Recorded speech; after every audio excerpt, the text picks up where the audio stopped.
Hello. Well, real quick before we get in, Mexicali, I think Paige is alien ant farm. No, alien aquatics. I think that's his significant other. I think that's who Paige is. Sorry, I was just looking at chat. Hi, everybody. Hi, Shayne. Thanks for joining us. What's up, Rico? Hey, no problem. Let me jump in here and say, the normal thing. I see Steven and Zenny are here, the mods.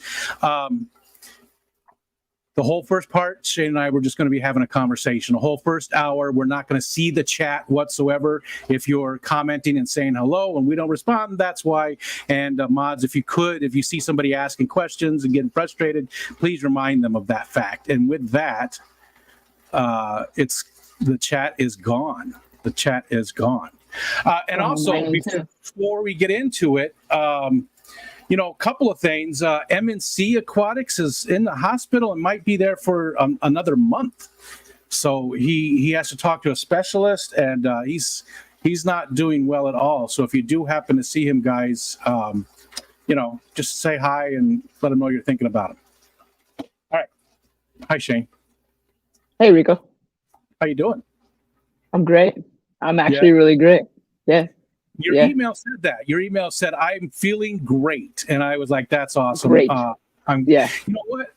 Why don't we start out? We sort of talked about that backstage. Why don't we start out and just tell people sort of what your last 8 months have been like, or however long it's been since that started. Go ahead and start in and tell us what happened and where you're at now with it. Okay. So, roughly it started in October. I started to have like real bad back pain.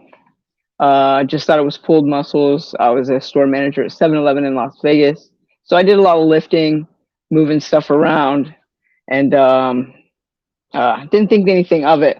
And then March came along. I ended up coughing and fractured my T8 vertebrae in my back, but I didn't know it until a week later after I broke it. I continued to go to work and put away trucks and move cases of water. And one morning I lifted a gallon of milk and tears were rolling down my face. And my coworkers looked at me and they were like, you need to go in. You need to go get it taken, get it looked at, something, go get your 11 pulled muscles. Cause that's what I kept joking. It's just pulled muscles, just go get it taken care of. And I got a high pain tolerance anyway. So, I just, I don't know. Unless it's making me sick, I don't take off work. So I go to the doctor, they do an x-ray. This x-ray was horrible. It was, they showed my fracture. And then within the fracture, there's a cancerous lesion in that. And then there's about 7 or 8 lesions all the way throughout my spine. They did an MRI, a CT scan, and a biopsy on my hip. And they come to find out I have stage 4 cancer that started in my chest. Oh. I noticed something. I don't even imagine how you deal with that. You got a good support system? You got a lot of friends and family? I do now. I ended up moving back home with all this. But I had to start everything in Vegas. I didn't know about that. That was March 10th. So, and then 5 days in the hospital. Now, mind you, I don't have any insurance because my job didn't offer it. Nevada is crazy. So, going in there 5 days in the hospital, thinking, oh no, a bill that I'm not going to pay. I don't have that kind of money now. My back's broke. I definitely can't work, So, I was just like, shit, what am I going to do? So I started the whole disability route. But anyway, I found out my back is broken, and they tell me that it had spread, metastasized from it going into my lymph node in my left arm, and then it kind of it went through my bones. But from there, I started going to chemotherapy. I did radiation, 2 full weeks of radiation on my T-spine. That helped me strengthen my back to the point where I could twist a little bit. Within the first couple of weeks, bend down, not do too much, but at least have a little bit more mobility to where just getting up out of bed didn't suck, or going to the bathroom, taking a shower. Like I'm really active. Before all that, I was in the gym 3 to 4 days a week, and just doing my daily stuff. And but then I finished radiation, and did my 4 hard rounds of chemo. Started my weekly treatments, and then I like I said, I had my brother in Vegas, and I'm still legally married. I have a wife technically in Vegas, but she just I guess I had to leave because it was too toxic. Like, in a sense, if I was the toxic one, I'm gonna bounce out because I don't need this right now. And so I left, and since then, I could say breaking my back. Something was telling me to move back in here. Like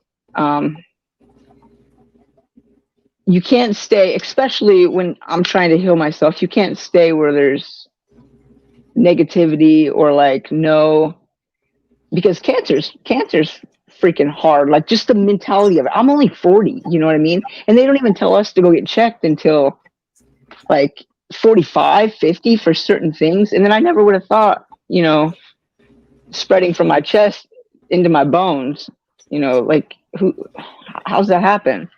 So so basically I called my mom up, and she said, well, pack your shit up. And with I think I had 30 things. With 23 things, we loaded up the high cargo van, and we trucked it all the way across country with the axolotls, Dale and Brennan, who are boys, they're not girls, all my fish, my shrimp, my gecko, my damn dog, she took up the whole back seat. But we freaking did it, all the tanks arrived safe and sound. My brother and my homegirl T packed up the truck for me because I couldn't lift a damn thing, and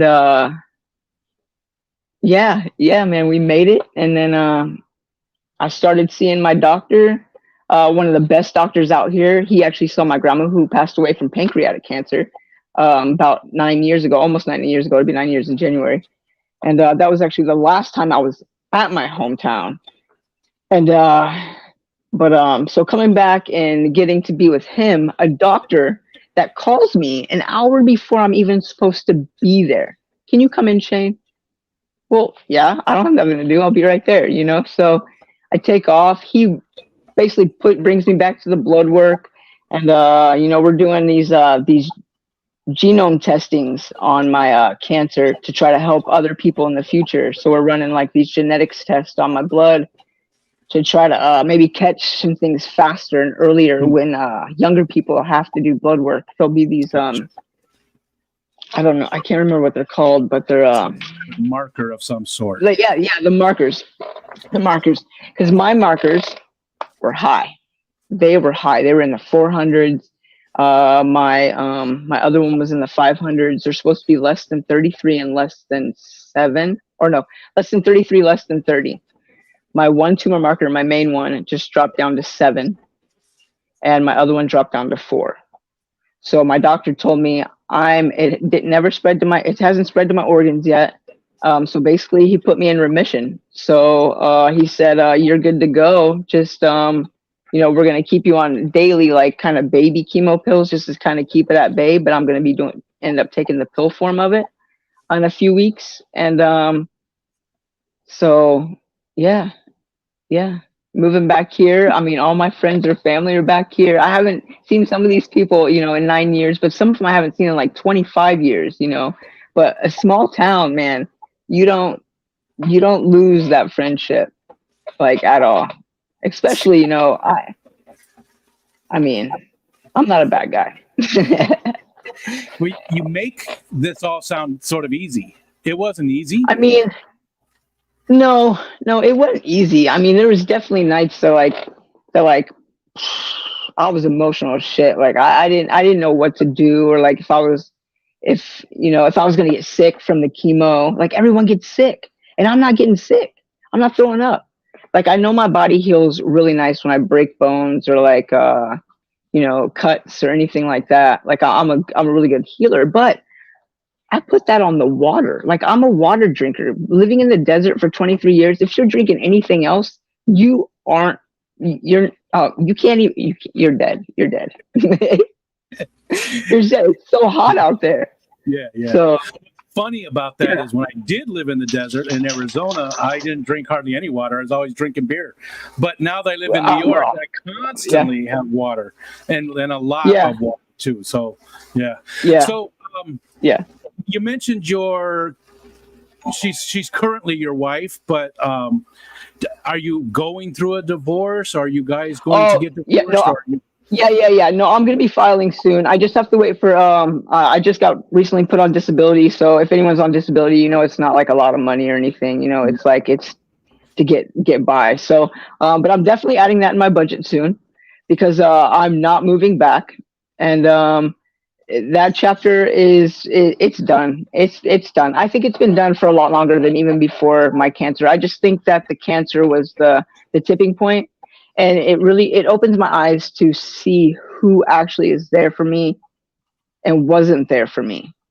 And the people that you think that should have been there for you weren't. And the people that were like, it's like, where did you come from? You know what I mean? So, yeah. But, yeah. Is the relationship, is it a little bit, are you guys enemies now? Are you still friends?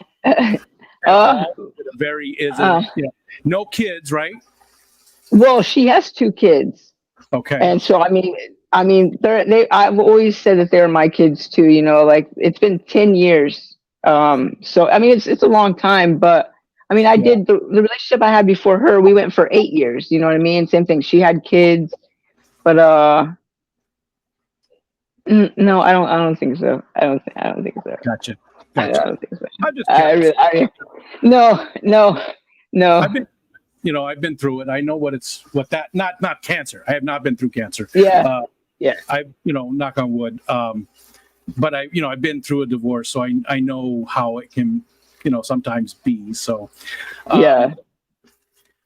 So what was the thing that just made you say, you know what? I'm out of Las Vegas. I'm out of Nevada. I'm leaving. What was the deciding factor for you? Did you wake up one day and somebody did or said something, or did you just go, you know what, this is just not working for me? So, do you remember what it was? Yeah. She said, my wife told me to go live with my mom. I said, okay, I'm out. That was it. It was it. But I didn't have anyone to come, and no one was sitting with me at chemo. You know what I mean? And I'm the type of guy that I think that I don't ask for help. I don't need you to sit with me. You should want to. And coming, like, being here and it's real people. And I have my brother out there and my brother's wife and 4 kids. Like, I hella miss those guys. But like, they'll be here one day. I know they'll be back. They'll be back home. But leaving them are the only. But honestly, I didn't talk to my brother a lot while I was married. I didn't talk to a lot of people, and I think that's what did it for me. Like, now I feel like, I'm myself. Like, I'm finding myself again, because like, thinking you're gonna die and you're like, well, fuck, I'm not really living.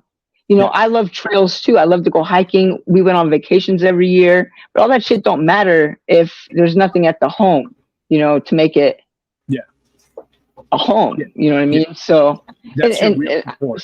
Yeah. That's your real support.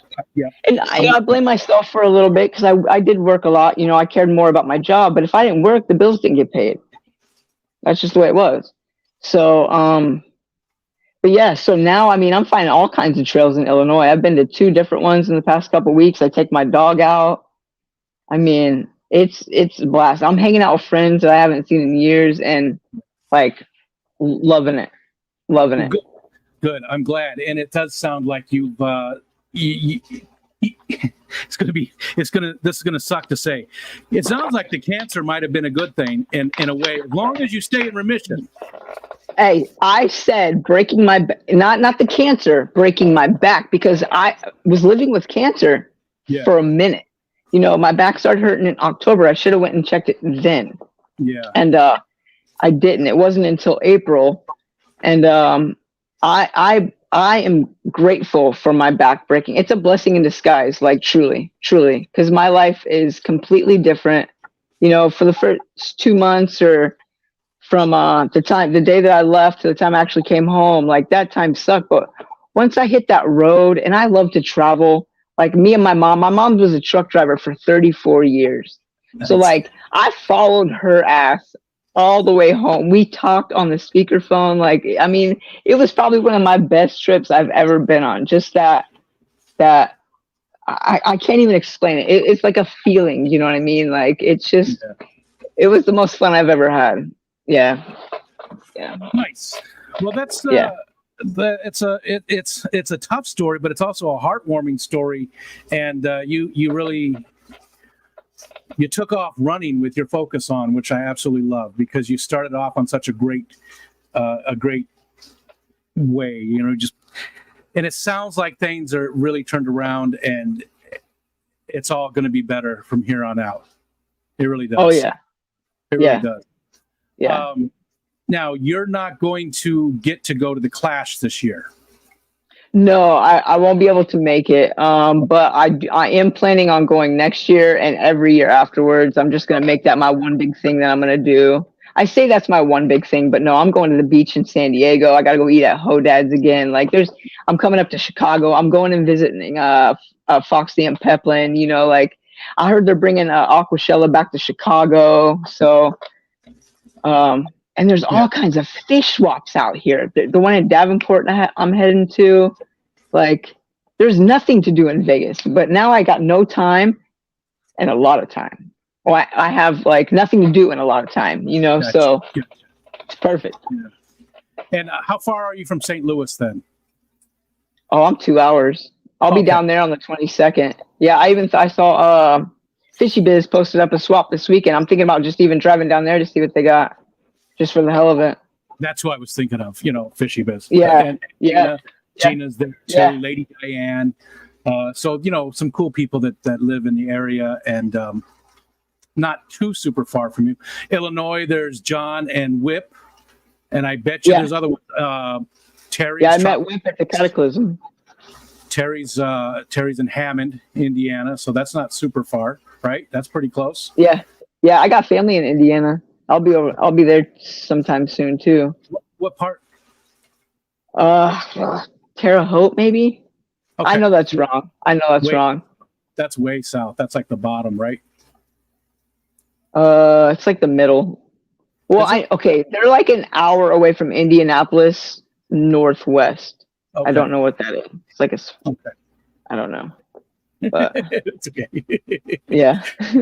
Well, thank you for sharing that. You know, again, I love when people like yourself that have gone through those types of things want to share it, because I know for a fact there's other people in our community going through the same things, and a lot of times they feel alone. So just the fact that you're willing to share what you've been going through and how things have turned around, there might be one person out there that's feeling really down, but you've just, you know, gave them a little bit of hope, you know, or just the fact that, hey, you're not alone. There's other people out here that have been through what you're going through, and that's important. I think it's super important. So thank you very much for sharing that. So now let's go back to the beginning.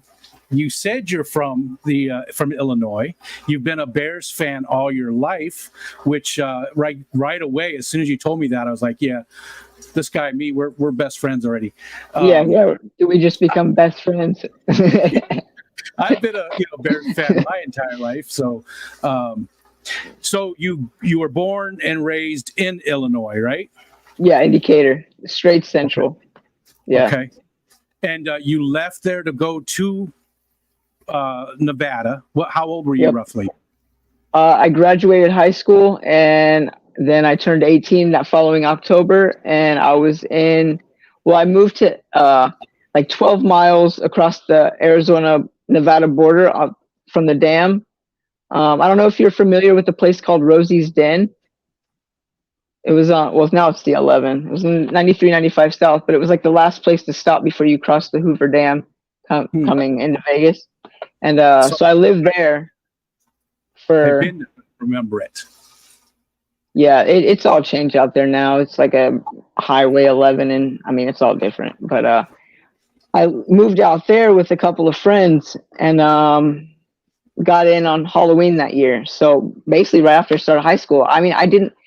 It was, you only could be like a truck driver back home. My whole family are truck drivers or farmers. You know what I mean? No, I'm gonna go see what's out there. You know what I mean? Like, I just had to. So we get in. Was your brother out there already too at that point in Vegas, or no? He's 7 years. He's 7 years younger than me. Okay, so he was still in school. So you just decided, I want something different. You had a couple of friends and you just headed out west. Head west, young man. Yeah. Right. Just decided to see. They said it was. I turned 18. They had a party or something at their house, and they were like, "Yeah, we're moving to Vegas in 2 weeks. Do you want to come?" And I was all, "Hell yeah, I want to come." And so I told my mom, and she was like, "What? 2 weeks?" I was like, "Yeah, Mom, 2 weeks. I'm gonna move to Vegas." She's like, "All right, have fun." And so I moved on the other side of Arizona for a minute, and then I started going to massage school to learn how to massage. Right. That was fun. I don't know why I did it, but like, I think it was just, meet people and to do something, have a trade or whatever. Cause I didn't know what I was supposed to be doing out there. I was driving 45 minutes from where we lived in the middle of the desert to Kingman, Arizona to go work at Dairy Queen when I first got out there. So basically my whole paycheck was going to my gas money in an 84 Cutlass that I had to rebuild the carburetor on it. I bought it for too. I had one time. Yeah. I wish I still had that car, to be honest with you. That thing was so meh. It wasn't even funny. The carburetor was an issue I had as well. In fact, it sat on the side of a road for probably 7 days, probably a full week because of carburetor issues. And Kingman, I've been to Kingman numerous times. I know that area pretty well. I have a very good friend who still lives there to this day. It doesn't look anything like it did back in the day. He sent me pictures. And no, it doesn't. Yeah, it's totally different. No, it does not. It does not. So, yeah, so I tried the massage thing, and I realized that it wasn't going to be for me when Vegas is sweaty. And some people coming from massages, and they're already... like they already got one, and I couldn't do it. I couldn't do it. So I was like, I'm done. Yeah. I get it. You'd rather be like a massage therapist someplace cold where people come in and, yeah. I would rather get the massages. So in school we'd have to alternate. So I would massage you, you will massage me, and it was an easy switch, but yeah. Way to meet people. I mean, you can't get much more intimate legally, in most places. Right. People, Yeah. So that's a great way to meet people. Yeah. So how long did you do that then? The going to school and did you finish going to school for that, or did you say no? That's just isn't it? Yeah, no, I was 3 clinics away. I thought about going back and doing it, but I was like, I'm not even gonna do this. There's no point of paying that $250 final fee. So I was like, nope. Gotcha. No. Okay, so you were going to school for massage therapy, working there at what was it, Dairy Queen? Dairy Queen. Yeah. And then what followed after that? What happened next? That's where I moved into Vegas with the roommate and lived with her for a while. Didn't really have to do anything. All she wanted me, she was a model. She danced at one of the clubs in Vegas, and she was a model, so she left everywhere. She basically just wanted me to stay and just like watch over the house. And I met her from another dancer. I don't know, it was a thing to do when you were younger, when you went to Vegas. So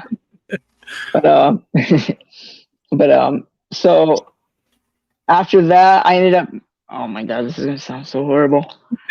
So living with her, I started working for this guy Josh and his dad doing tile and stone, people's floorings, but like all the rich, like huge houses in Las Vegas. And we would stop in at the clubs for the chicken wings because they served the best chicken wings.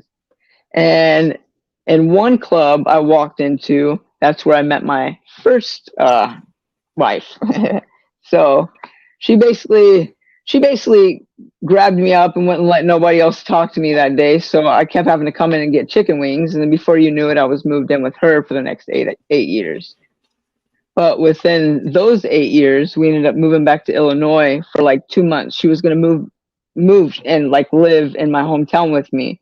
But she had kids, and the dad was in Las Vegas, filed to custody for kids. So if anybody's been through that, basically wherever you file, the kids got to bring them back. So we loaded up all the stuff and we moved back to Vegas. So for the kids, and then that relationship didn't work out because she ended up, getting pregnant with somebody else's kid, and I had to let that one go too. But I should have known that. It took almost like eight years to do that though. So, but and then I was single for a while. Then I met my new wife, and now I'm getting divorced from her. How did you meet her?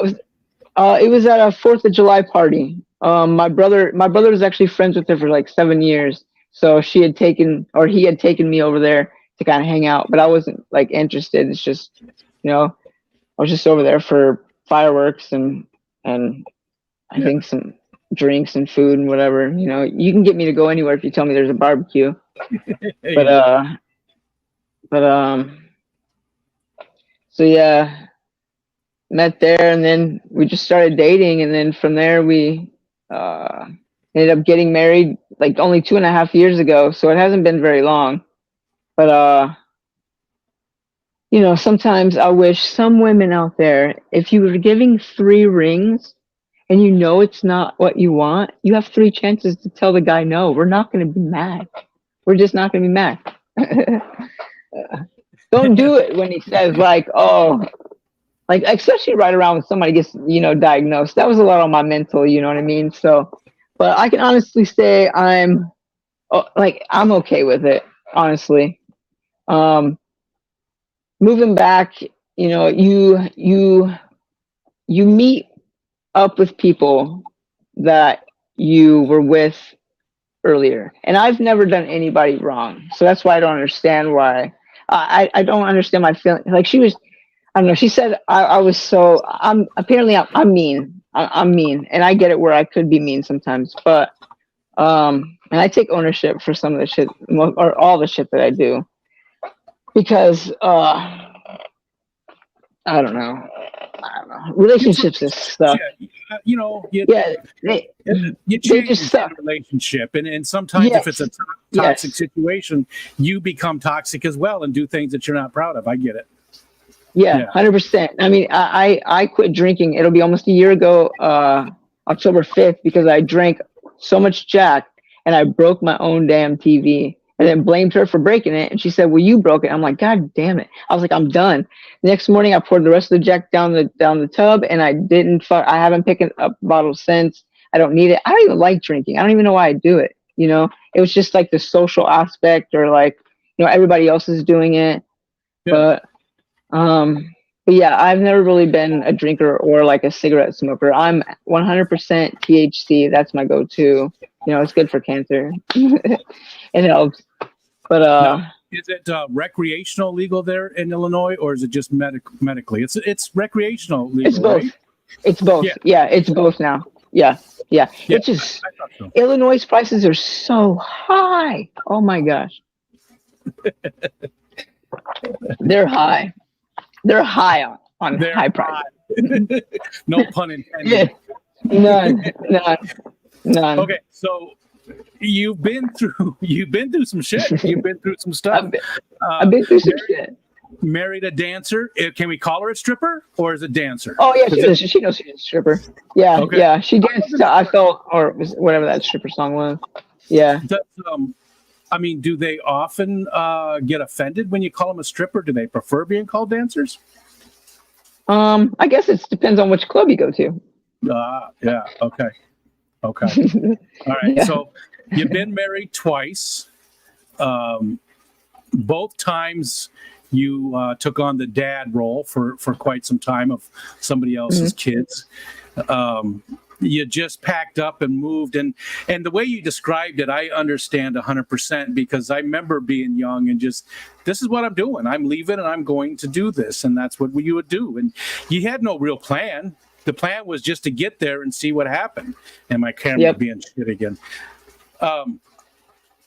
So you married twice. and then now you've been in Illinois for, when did you say you came back again? Was it in March?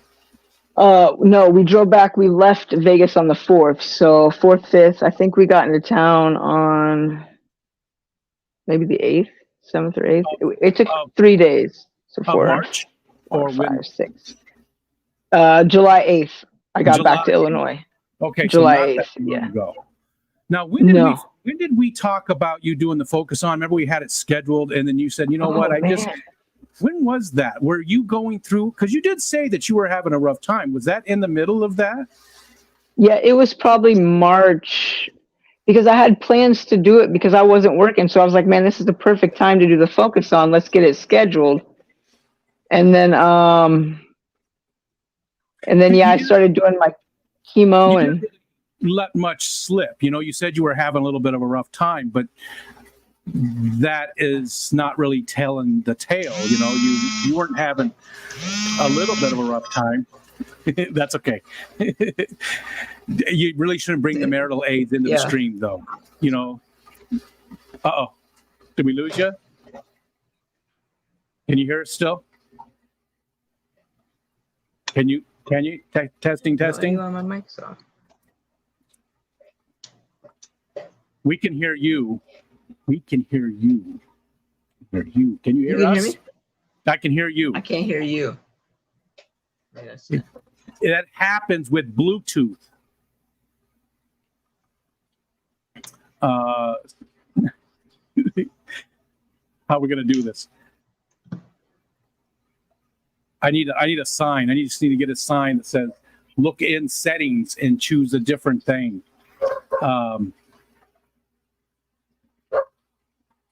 Oh, I think he froze. Wow, my camera is having a rough time.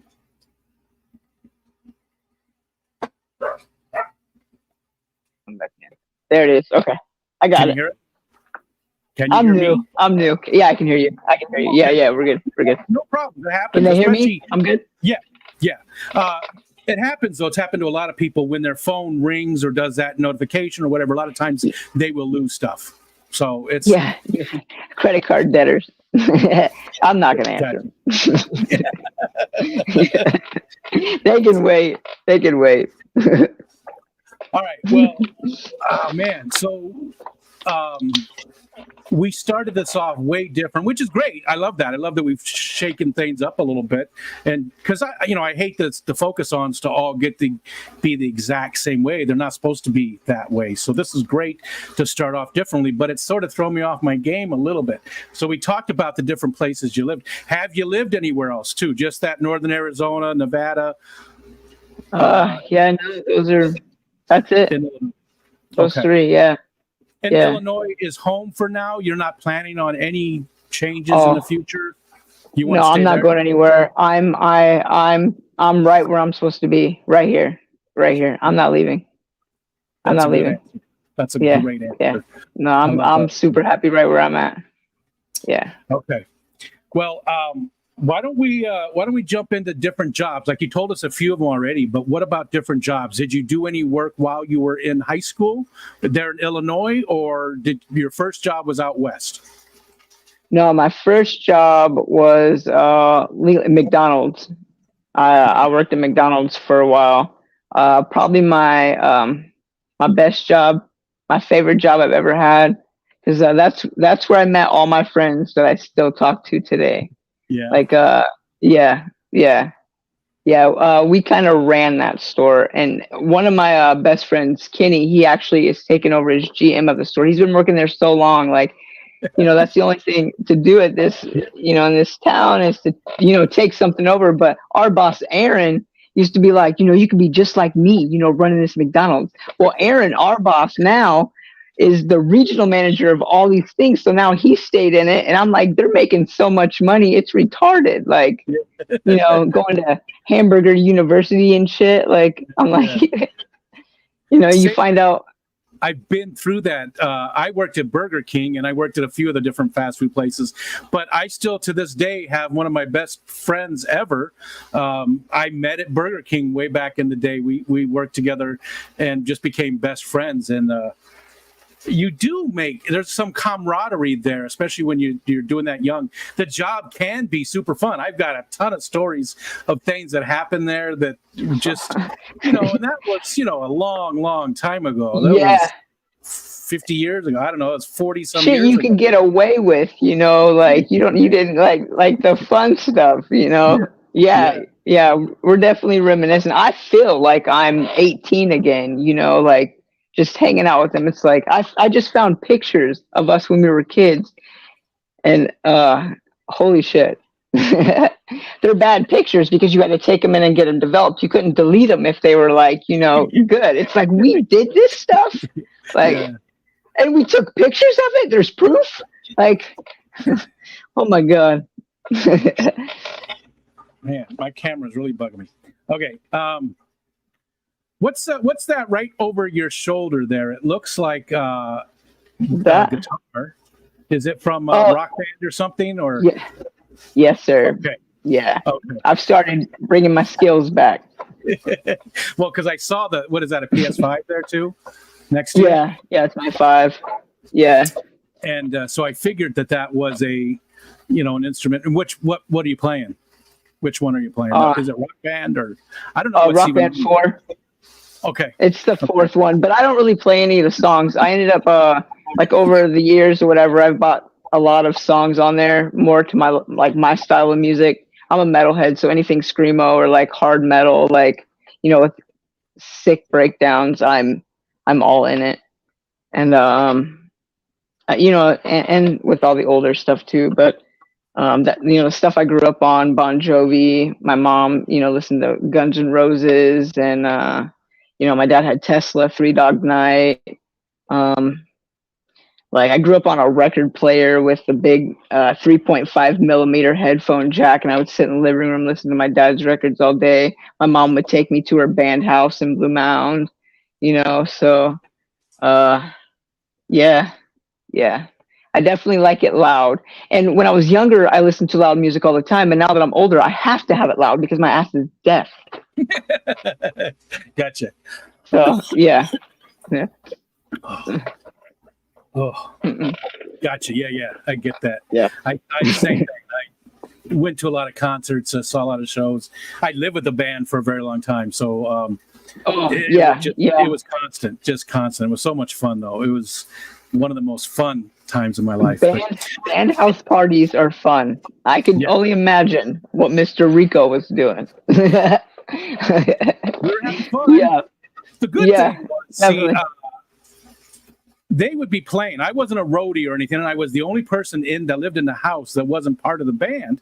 So I would go to the shows and see somebody I was interested in getting to know better and saying, oh yeah, I actually live with them. We're going back, having a party afterwards. So, people would come back and I'd get to know people. And but I get to know them first because they're the band, they're up there playing. They can't, so I sort of got, I don't want to say dibs. It was a different time, people. Don't judge me. First come, first serve. That's all I'm saying. Is that a pun? Is that a pun there? Are you making a pun? Okay. All right, let's move along. We're on hobbies. What other kind of hobbies do you have besides the fish keeping, besides you said trails? And, what kind of dog do you have? Where's your doggy? I saw him looking over there earlier. I have a pit. She's sleeping right now. Oh. She's on the bed. I saw her head come out a little bit earlier. Oh, what's her name? Oh, Booger. Ooh.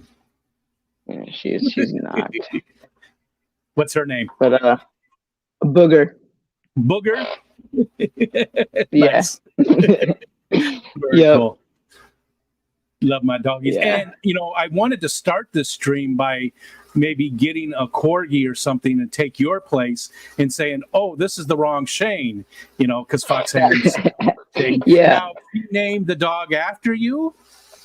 Yeah. Which is cute. Yeah.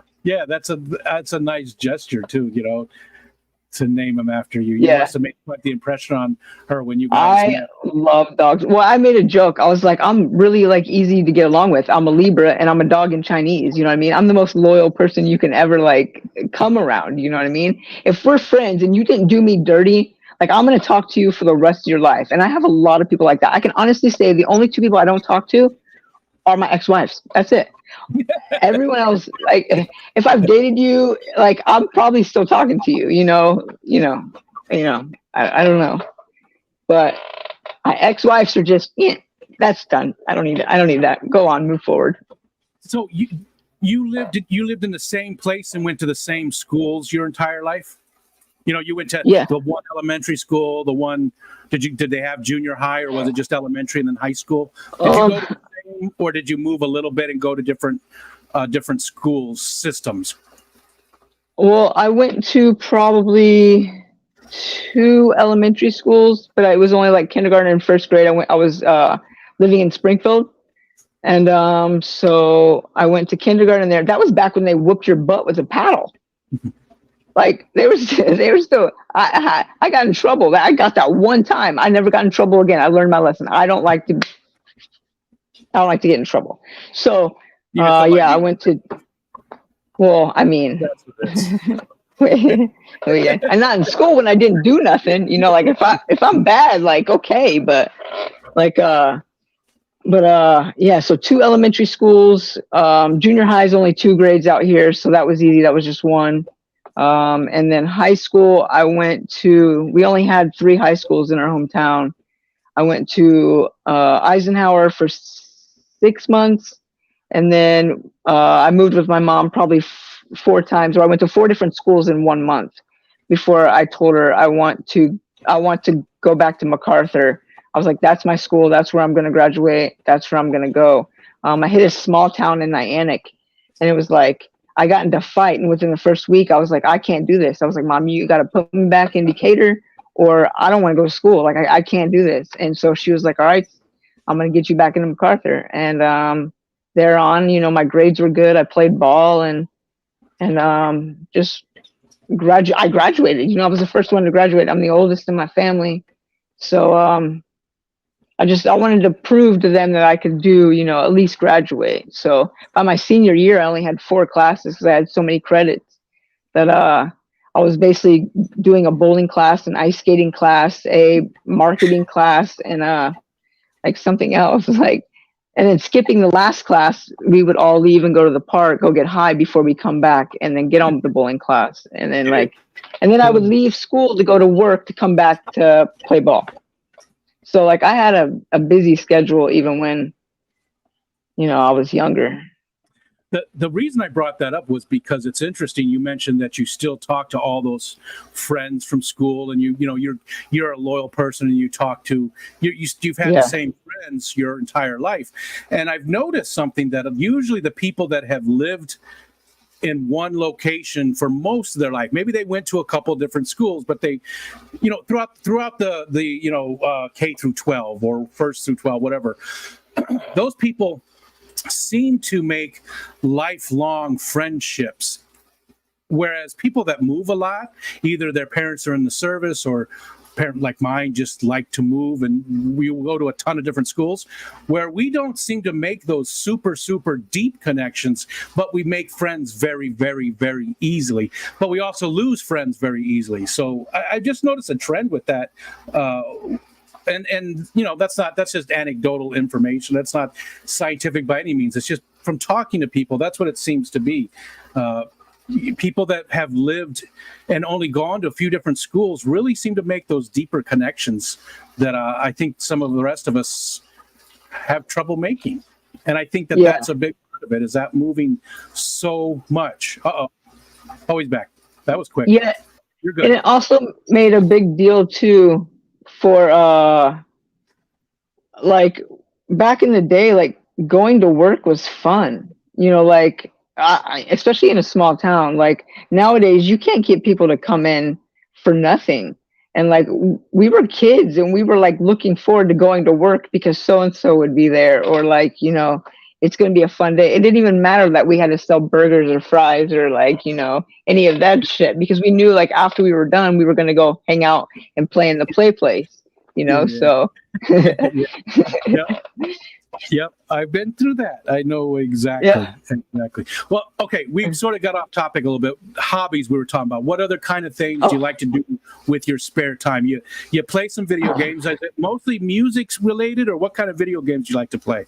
No, I like to get. I've been playing GTA for a while. I just get on there and kind of like try to see how much money I can build in my bank account, and I'm going for $1 billion. I'm almost there.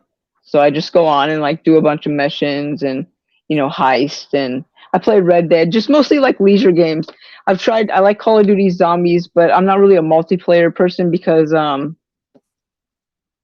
die and no one wants to play with me. On that, I can't do it. It's too much. Like I would need to learn the map for like a whole month before I come in, and there's too many maps, and you know, I'd rather maybe people are shit. That's why, you know, generally in those games, I just don't like to play multiplayer either. I play single player as well. Yeah. Almost everything. Yeah. I remember the last time I played a video game with other people. It's been, and I used to play all the time. I mean, I was real big. I met some of my good friends. My very best friend to this day, I met through a video game, an MMO. So I just don't like to play online. I don't like to play with other people. I like to enjoy it and not have to worry about conversation or doing something somebody else wants or whatever. It's my time, you know? Yeah. Okay. Yeah. I like to just relax. What other kind of things you like to do then? What's some other hobbies that, like, if let's say you didn't have to worry about money, you didn't have to worry about anything, you what would be your perfect day? My perfect day would be probably getting on a trail, like not picking, just opening up my phone and picking like the best 5 out of 5 trail near water, and then going and chilling on a beach somewhere with the best burger I can find. Like honestly, anything, food would have to be involved. A pretty girl would have to be involved. You know, and then but yeah, I pretty much just like to hang out in nature. So anytime I can find that, you know, even just sitting in my backyard first thing in the morning, like it's been so long, you can't sit outside in Vegas. You just can't, you know. And so being back home in the trees, and like I can breathe better. You know, everyone was talking about the heat index, and I'm out there like, let's go. This is cool to me. Yeah, no. I've been through as well. Yeah. To get back into the swing of things there. But do you think this winter is going to be super cold for you though? Because you haven't had a really cold winter? No, the last time I was here was my grandma's funeral. It was snowing. There's snow on the ground. I was in, I like wearing sweatshirts and shorts. And people were like, why do you got shorts on? It's cold. I'm all, it's moist. The air is moist. This shit is warm. Like it's 32 degrees, 40 degrees out, and I'm out in shorts. They're like, I don't understand it. Yeah. Yeah, I'll probably do it this year. Easy. Yeah, Illinois doesn't get super cold. You guys can get some snow, but because you're west of Lake Michigan, you don't really get the lake effect too often. So, you can get a little cold, but it's not like super bad. It's decent. So really, nature's your sort of your kick these days. Yeah. I just like to go out and find critters, you know, like anything. I find bugs and snakes. Now, have you heard of iNaturalist? No. It's a website. It's also an app that you can get on your phone. That pen. Let me write this down here. It's really cool because there's also an app called Seek that is made by the same people, by iNaturalist. And all it is, it's a place for you to go mark your observations. And Seek is really cool because you take a picture and it tells you what it thinks you're looking at. I'm going to do I hate to do this right in the middle of your focus on, but... no, go ahead. I'm interested. Seek by iNaturalist. So what you do, you got your camera down there. Mm-hmm. And it gives you this, and then it's going to try and it doesn't give you videos by Pokemon. I'm So gonna read you. class mammal. So it knows that I'm a mammal.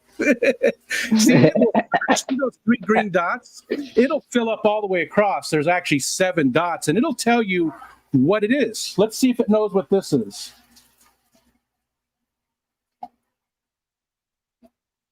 Conifer. It's not catching it though, because probably the light and the angle and stuff. And again, I don't want to waste a lot of time on it, but it knows it's a conifer, but it's not giving me the actual Norfolk Island pine. It might just need to be far enough away. But anyways, you take a picture of it, and it gives you information about it, and it also lets you post to the website, post to iNaturalist, so you can keep track of all the observations. And people will say, yeah, that is what that is. Or they'll say, yeah, maybe that's not that because of this. And they're really good about it. They're really polite. They're real, there's not a lot of trolls on there doing stuff. But it's really cool because it lets you said you enjoy finding all these things, the critters and stuff. That is perfect for it, because not only does it let you track what you found, but it also teaches you about them. It gives you all the ins and outs. It's all free too. All free. Yeah, because I'm curious. Because I would go down to the river in like Laughlin area, but I would bring back like hardscape for my tanks. But I know what it is, so I can bring it back. I'm unsure of the stuff of the plants that I can bring back and use for scaping materials. So I just want to make sure like everything is good before I just add it to my tank and wreck it. Yeah. And it does a pretty good job with that. I mean, it didn't find this one very easily, probably because it's more for North America. It's a house plant, in New Zealand, it grows normally, but here it's only a house plant normally, because it can't handle below 50. So it's just something to take along. And I also find it motivational because, they have challenges and things to find like 10 bugs or whatever. And it really helps you. And I've noticed that, because my wife and I have been trying to do these hikes every 2 days. They're not super big, long hikes, a couple miles, maybe 4 miles, somewhere between there. And it's motivation to get out there and do it, and it makes the time go by just that much quicker. The hike is fun because you can see all this beautiful stuff, but sometimes you need that extra little boost to get going, and it just seems to supply that. So you should give it a try. You're actually the guy that got me to even like look for a trail, because I was here and I was like, man, I want to do something. I kept going to the zoo every Thursday because it's free. I love animals, but we have like 50 animals, like it only takes an hour to walk the zoo. So I was like, man, I need to do something else to get me out. And you started talking about going on these trail hikes. So I was like, well, shit, there's got to be trails around here. I'm in Illinois, you know what I mean? So I actually got to thank you, Rico, because you inspired me to get out and nice. Get some walking done. You know what I mean? And it definitely helps strengthen my back and builds my energy, because laying around not doing anything, I lost a lot of like muscle, strength. So I'm trying to get all that back as well. So that's awesome. I love that. I love to hear that. If I could inspire one person to do anything like that, because people have definitely done that for me. It's so important, and it's so good for your mental health as well. And there are trails just about everywhere that you don't have to do a hike. You can just go do a nature walk, you don't have to, if you're not up to it, you're physically unable, or you don't have much time. There's a lot of places where there's a 1 mile hike, especially around here. There's a lot of running water and stuff. We got waterfalls all over, and it's just getting out there. So I'm sorry, I took a huge turn there. This was supposed to be about you, so I apologize. No, it's good. Close to the top of the hour. So what's next for you? What does your future hold right now? Do you really have any real goals right now? Or are you sort of in a holding pattern because of things? Or where are you at right now, and where are you going? No, I am living every day to the fullest. Anything, if I wake up and I want to do it, I do it. I don't hesitate on living my life anymore. Like, so I don't make too many plans too far ahead, because, I don't know if I'm going to feel okay the next day, or if I do too much one day and my back starts hurting. So, but if I know that I have something coming up, I definitely rest the day before just in case. But I'm going to shows, concerts. Like I said, I'll be in St. Louis with my friend Militia on the 22nd. We're gonna go see Sleeping with Sirens and the Used, and that's gonna be fun. And then the Bears game is coming up. Bears versus Packers. Packers are going down. I'm gonna have a little barbecue for that. So jealous. So jealous you get to go. Oh no, I'm not. Well, I'm not going to the game. We're just going to cook up for the first one. I'm going to go see the Bears play the Raiders on the 22nd of October. Okay. Still jealous. So, yeah. I cannot wait. I got my jersey picked out. Which one I'm going to wear? I have so many. Which is it? My Peppers jersey. I love my Peppers jersey. I'm so mad that they traded him. I mean, why do you get somebody for a year and then let him go? And then with Mac, I don't understand that. But I think we're gonna do good this year. I think we've got a chance. They're being quiet about something, and I like Fields, so I do too. And that's why they play the games. You know, you don't know. Nobody knows. People who say stuff they don't know because it only takes one or two players to step up, the ball to bounce the right way a couple of times, and you're in the running. I mean, there's so much parity today in the league that it really doesn't take. There's not a lot between the best teams and the worst teams. There really isn't. So you just don't know. You just don't know. So okay, shit. I was going to say something else. I don't remember what it was. Damn it. I was going to say something else about it'll probably come back to me. Did you smoke my shit, Rico? I tell all my friends that when they can't think around me, I'm like, did you grab my bowl? It puts me to sleep these days. Okay. All right. Now's a good time. So if you guys have questions for Shayne, now's a good time to ask.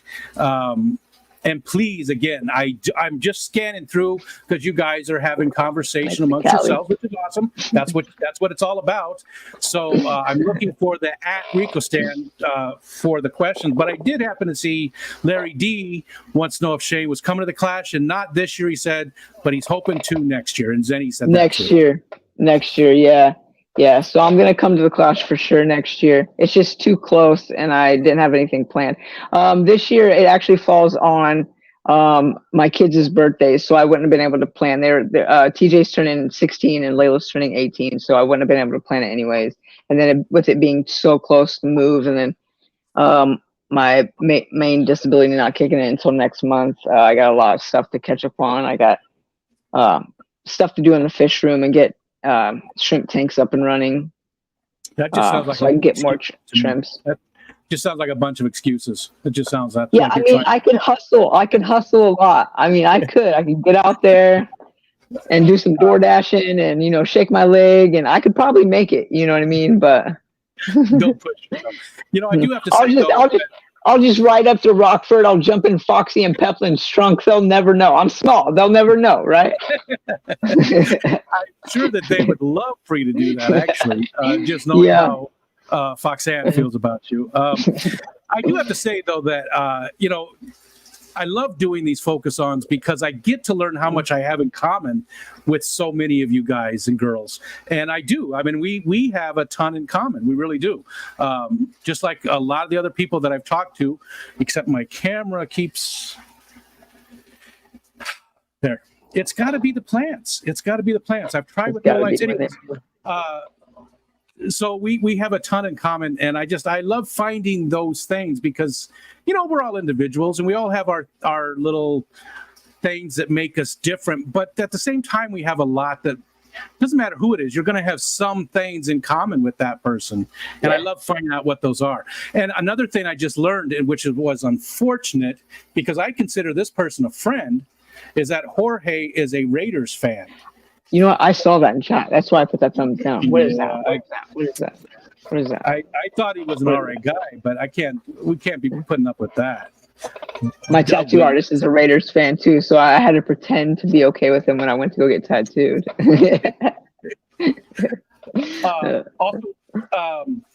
Earlier in the chat, Hooplin was a member. He's a member for 18 months.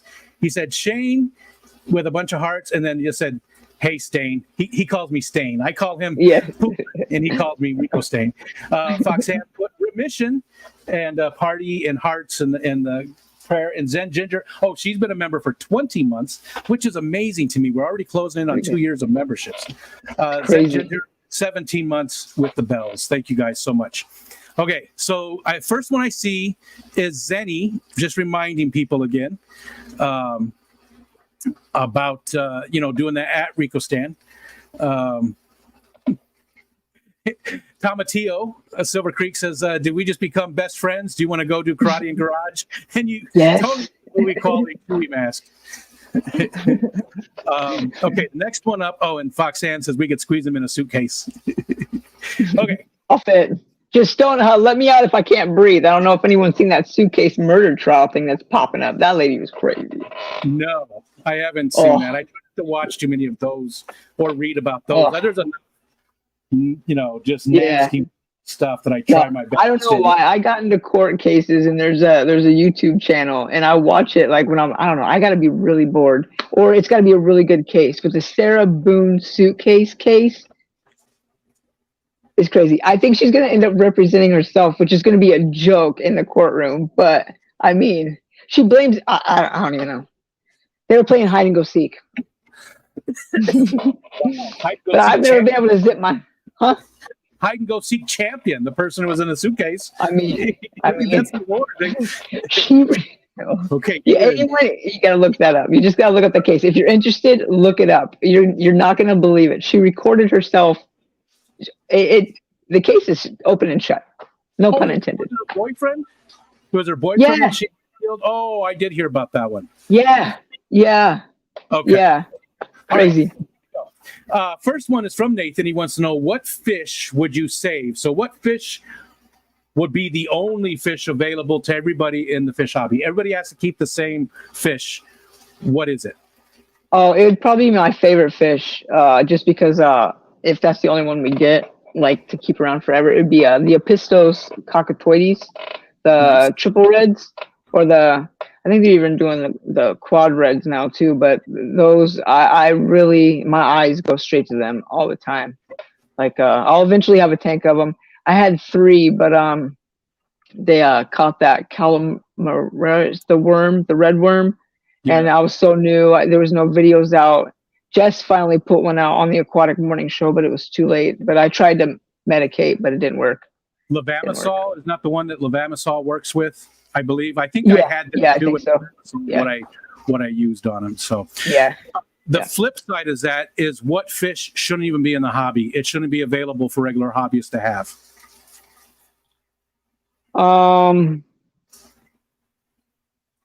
Probably.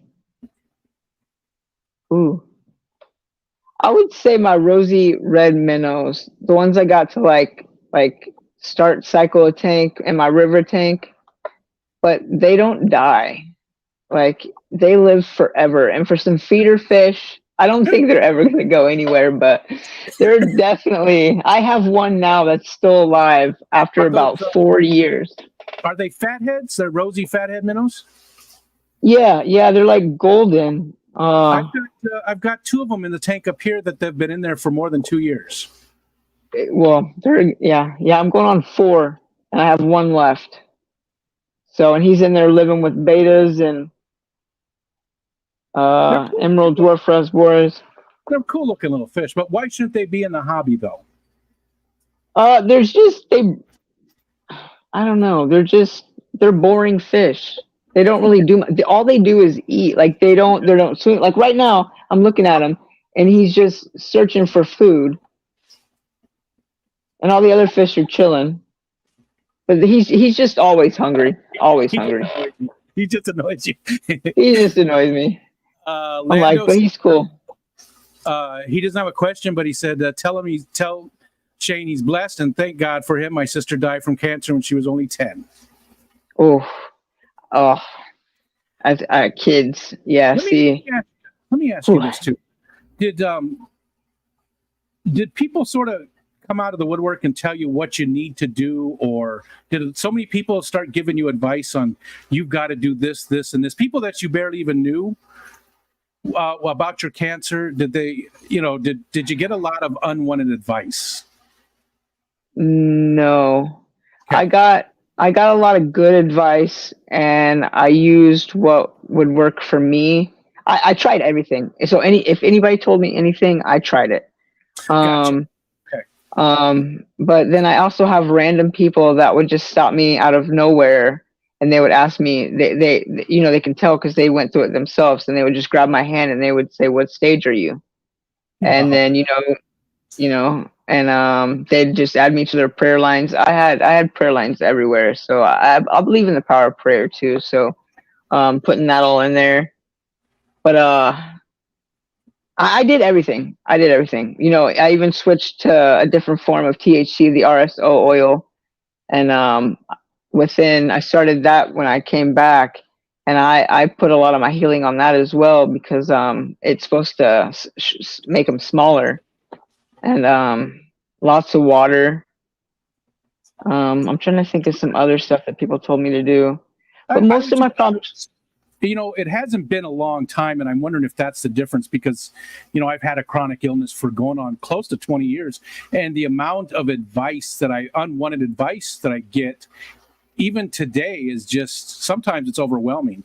People just tell me, and I get that they're coming from a good place. Most of the people are saying, "Hey, I want to help you." So it's coming from a good place, but it just, I guess it's been after so long, and you've already tried so many different things. You've already been through it. After a while, it just starts to feel like, yeah, just doesn't work. And I guess maybe I've gotten a little jaded. So maybe that's what it is. It's the time Yeah, frame. yeah, because I haven't really been dealing with it for very long. I took more advice too, even for like my back pain. So like maybe on the back pain issue, on me breaking my back, people would give me stuff, and I'm like, well, that's not even gonna work. But I always tell them, well, I'll try it, but You I'm still, always polite, and yeah. yeah, yeah, Again, it comes from a good place, and I do understand that. It's just it can be frustrating, especially when you hear stuff like, "Well, you don't look sick," or "You're too young for that," which is a whole different thing from what you're going through. Anyways, all right, sorry. yeah. I keep making it about me. It's not about me. It's about you. If it's Zenny wants to know if it's not terribly difficult to dredge up, what kind of side effects did you go through, and what was the worst one? Well, to be quite honest, the only side effect I had was losing my hair. That's it. I Did didn't you get have sick. did you have I had a like a military cut. I had a fade on the side, and then it was longer on the top, where I can like either brush it to the side, lift it up, however I was feeling. It would grow out maybe 4 weeks. I'd get it cut like clockwork every 4 weeks. I yeah, lost my eyebrows. I don't know if you guys can see that, but they're yeah. coming back.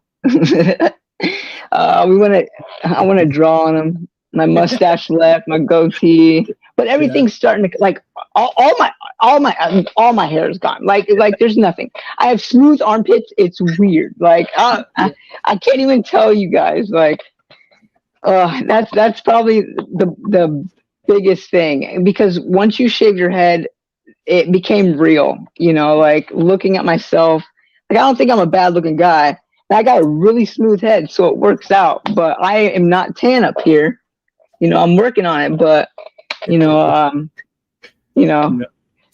Yeah. Well, that's good. I mean, that's good. That's But the yeah, worst. yeah, That's not bad. Yeah, yeah. that was probably worse. Like I have my sleepy days, but I don't really sleep after chemo. Like I had chemo today. I have so much energy right now, that I just never know what to do with. So I tended my tanks, and then I got ready and set up for focus on. But and then I'll smash some food when I get done. Okay. Whip, my brother Whip, and hopefully you're in a good headspace there, Whip. Shayne suddenly has, and this is the question that he's asked on every stream. So you have all the money you ever could want. Money is never going to be an issue for you ever again. What are you doing, and where are you doing it at? So not really the perfect day we talked about before, but for your life, what are you going to do? Because you can do anything. What's it going to be, and where? Honestly, I want to like buy an RV and travel everywhere, stay at different campgrounds, and just like my goal was to get one of those and move and live in every state for a month and just see what each state has to offer. I've been in a lot of states, but there's some that I haven't. And I know that I could pick up a side job for a month and just go in there and be real with them and be like, hey, can I work here? You know, I can only work for a certain amount of hours anyway. So, but I think just traveling the country and seeing what's really out there, including going, like, I've never been to Hawaii. I've been to Puerto Rico, an island. Islands are awesome. But I want to go see more stuff. There. Might be hard to get the RV to Hawaii. It might be, but you can put it on a boat. You can totally put it on a boat. They'll ship it over there. You know what I mean? I watched them. It's a I got all the money I want. So I'm definitely going to islands, and then from that island I'll go to the smaller island of Vieques, and then I'll live over there for a month with the chickens and the iguanas, and we'll be fine. We'll be fine. We'll be fine. They run wild. Nice. But yeah, I would travel. I would travel. Yeah. Let's see. Big Cat. What's up, Big Cat? He wants to know if you believe in aliens, and it jumped on me, so I got to get back up there. Do you believe in aliens? I do. The UFOs fly over Las Vegas all the time. Yes. Some weird lights are over the mountains of Las Vegas heading into California. Like Area 51 stuff. Yeah, I totally believe. I don't know what it is, but there's something up there. Definitely. I believe too. Oh my God, this camera. Huawei, I'm just going to say no. He said, answer the question I asked 50 minutes ago. I don't remember what it is, but if you can answer it, I'd really appreciate it. No. Friends, what's going on? What monster fish would you wish was a small schooling fish? So something that's considered a monster fish, what would you like to see shrunken down so that you could have like a nano fish basically out of it? Could it be a saltwater fish, though? Sure, anything you want. I love sharks, so it would have to be a black tip reef shark. Oh. Yeah. A school of those that are about that big. About that big, which you could call them bala sharks, but it's not the same. Like, yeah, no. It would have to look straight up like a shark. Arowanas would be cool too, like that, especially that long fin one that's out there. Yeah. Especially if they got to be, 3 inches long or so.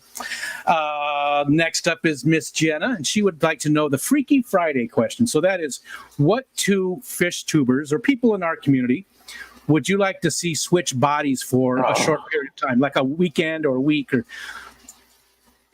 I love some of these questions. They really make you think about, who, what, why. No, I got this. I would love to switch bodies with Craig in Australia all day. I would love to hang out with his dog, and he can hang out with my dog. Yeah. He knows he'd be taken care of at my desk. I got everything he needs right here. Yeah. Definitely Craig. Okay, next is Dee Dee Kins. Hi, Dee Dee. Has Shayne ever watched the Behavior Panel YouTube channel where they critique the suitcase lady? Behavior Panel. No, but if you can pop that in chat, I'll go back and rewatch it, and I'll check it out for sure. For sure. No, I have not, but I would love to. Jenna, is that what he asked, Jenna? That's not what he asked. He said, Sam, Rico is happily married. He can't go on a date with you, saying that, Huawei's question was, would you go on a date with me? Zen says, if you could be any dessert, what would you be? A cupcake. What kind of cupcake? Would you be filled or, chocolate frosting or what's going on? Funfetti cupcake. Okay. Good. Okay, good. Yeah. Good. I see these questions are amazing. I just love these. And I enjoy having the conversation and asking questions and getting to know stuff, but I just absolutely love getting to look at all these questions that people come up with and to see the answers that people come up with too. It's amazing. It just makes the show so much more fun. It really does. Mountain Greenery would like to know if you could please ask Shayne if you could live in any of your tanks, which one would it be? So you're like a denizen of the tank. You're like small. You could be yourself that can breathe underwater, or maybe you're a fish, however which way you want to do it. But you're living in one of your tanks. Which one would it be, and why that one? It would be my Harry Potter themed tank. My big community tank. It's a 40-gallon breeder. It has lots of stuff going on in there at all times. I put the skunk corridors that I got from Fishy on at Foxy's table at the Cataclysm. It's got a beta.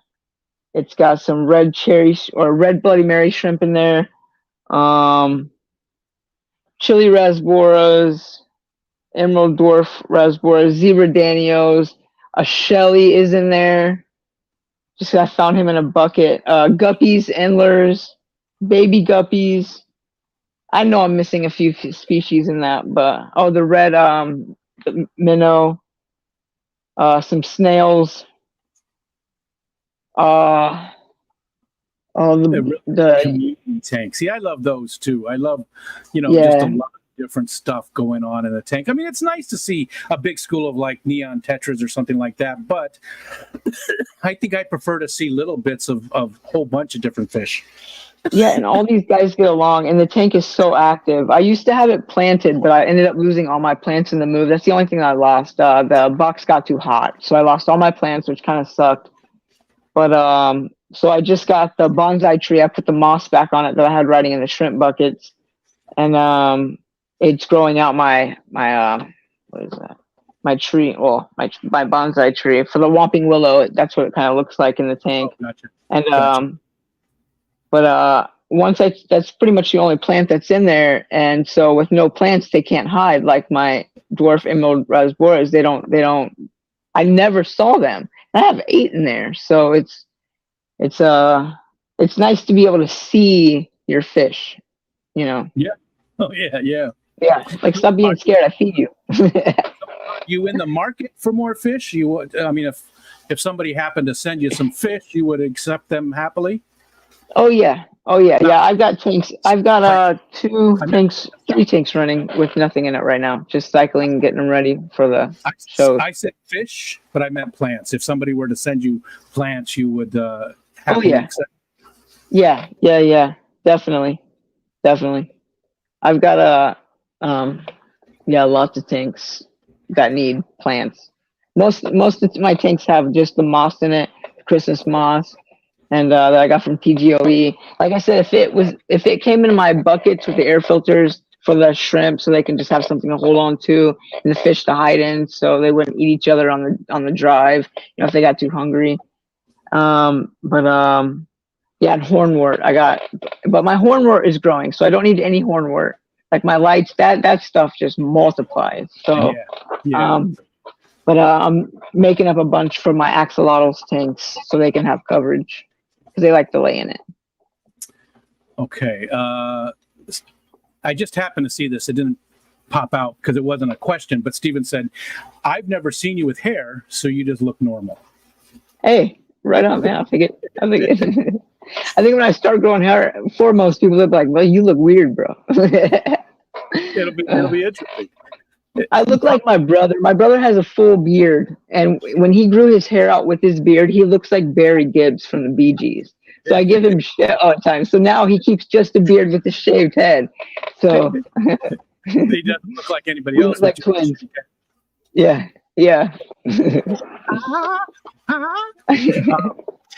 Amisa would like to know. She says, "Much love. You have an amazing attitude. Glad you're in remission. When you start processing the experience mentally, make sure you take the time you need to heal.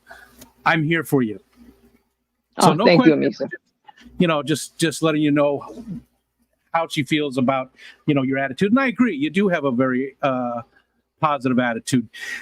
Did you ever really go through much depression with it? I mean, you went through a divorce, or you're going through a divorce. You had a whole life change. Did you ever really get that far down, or did you keep a pretty positive attitude? No, I think there was a time where, like, for a few months, I was emotional every day, just thinking like what I could do to be, to change the situation, and basically I just came to the conclusion I can't do anything. I can't worry about other people right now. Like, no matter how much, I have to take care of myself and pull me up. And still to this day, my doctors ask me every week when I go in, or every 2 weeks, are you depressed? And I would always say no, because I don't technically know what that is. To me, I'm sad because I am going through all that. I'm upset. I just got to work through my feelings.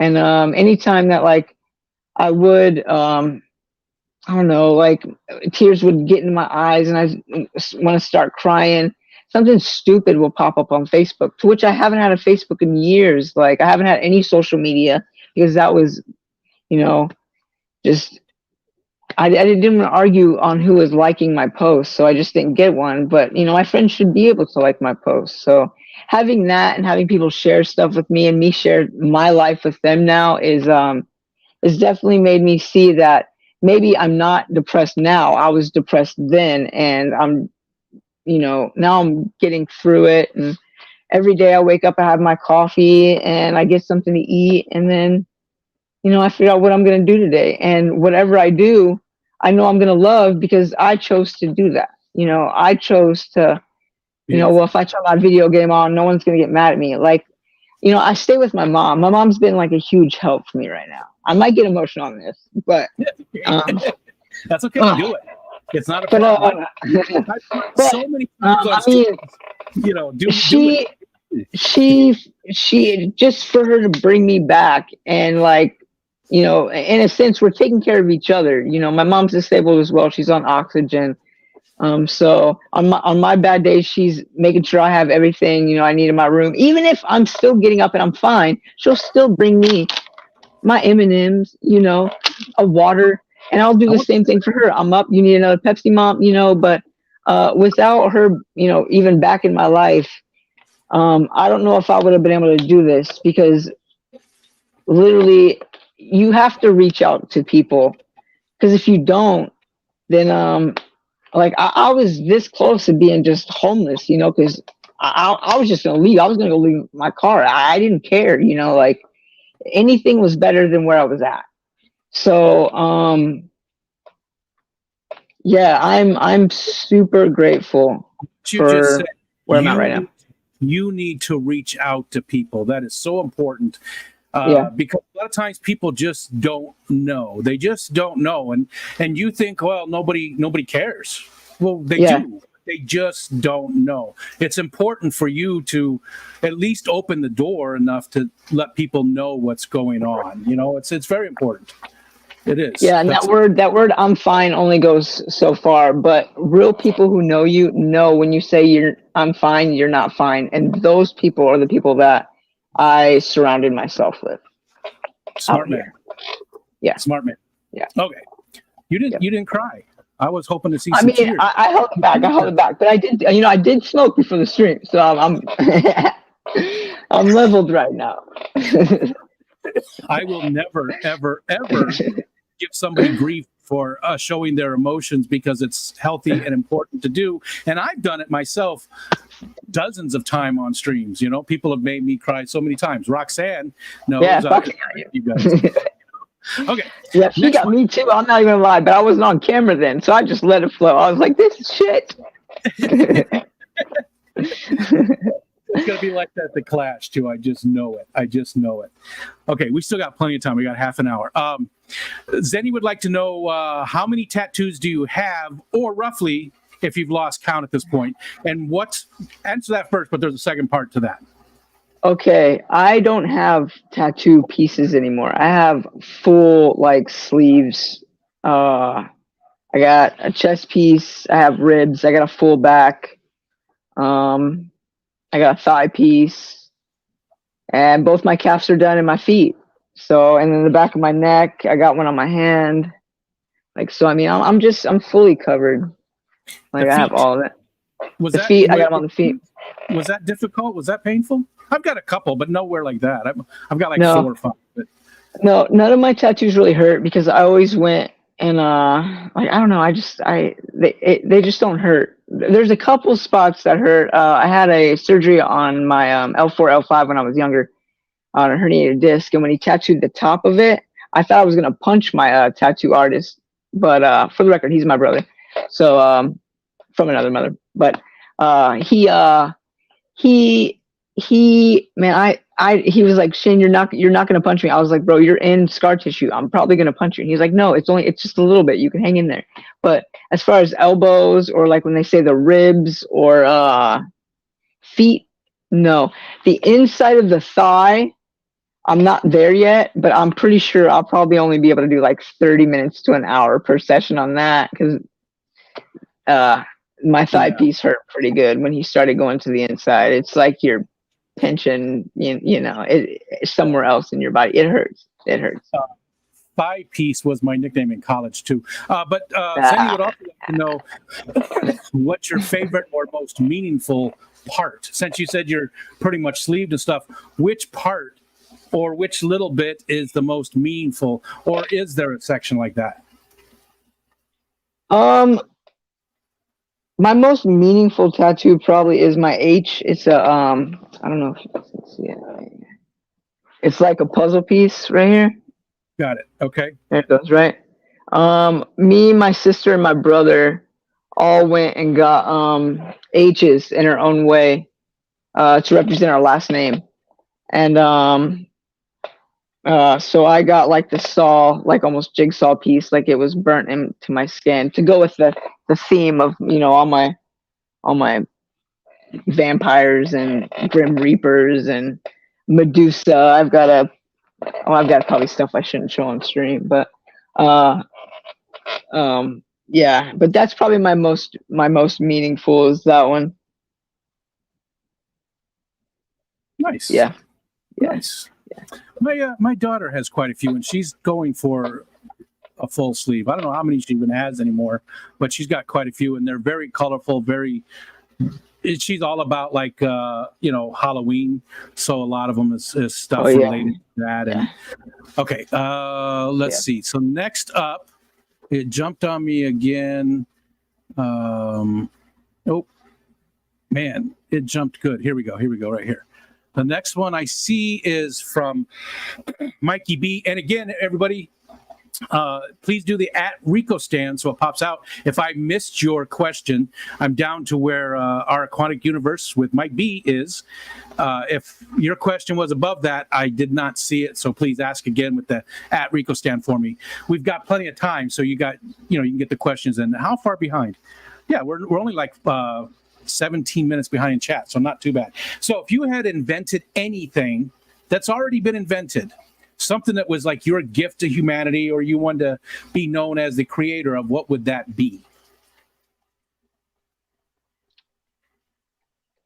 Oh man.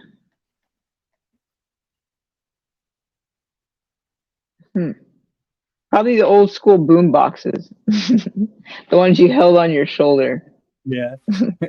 Yeah. Because music is life. Yeah. Nice. Yeah, I would go for an 80s style. Yeah. I had one with the the dual cassette, and everything. Actually, I had one with an 8-track player in the side way back when.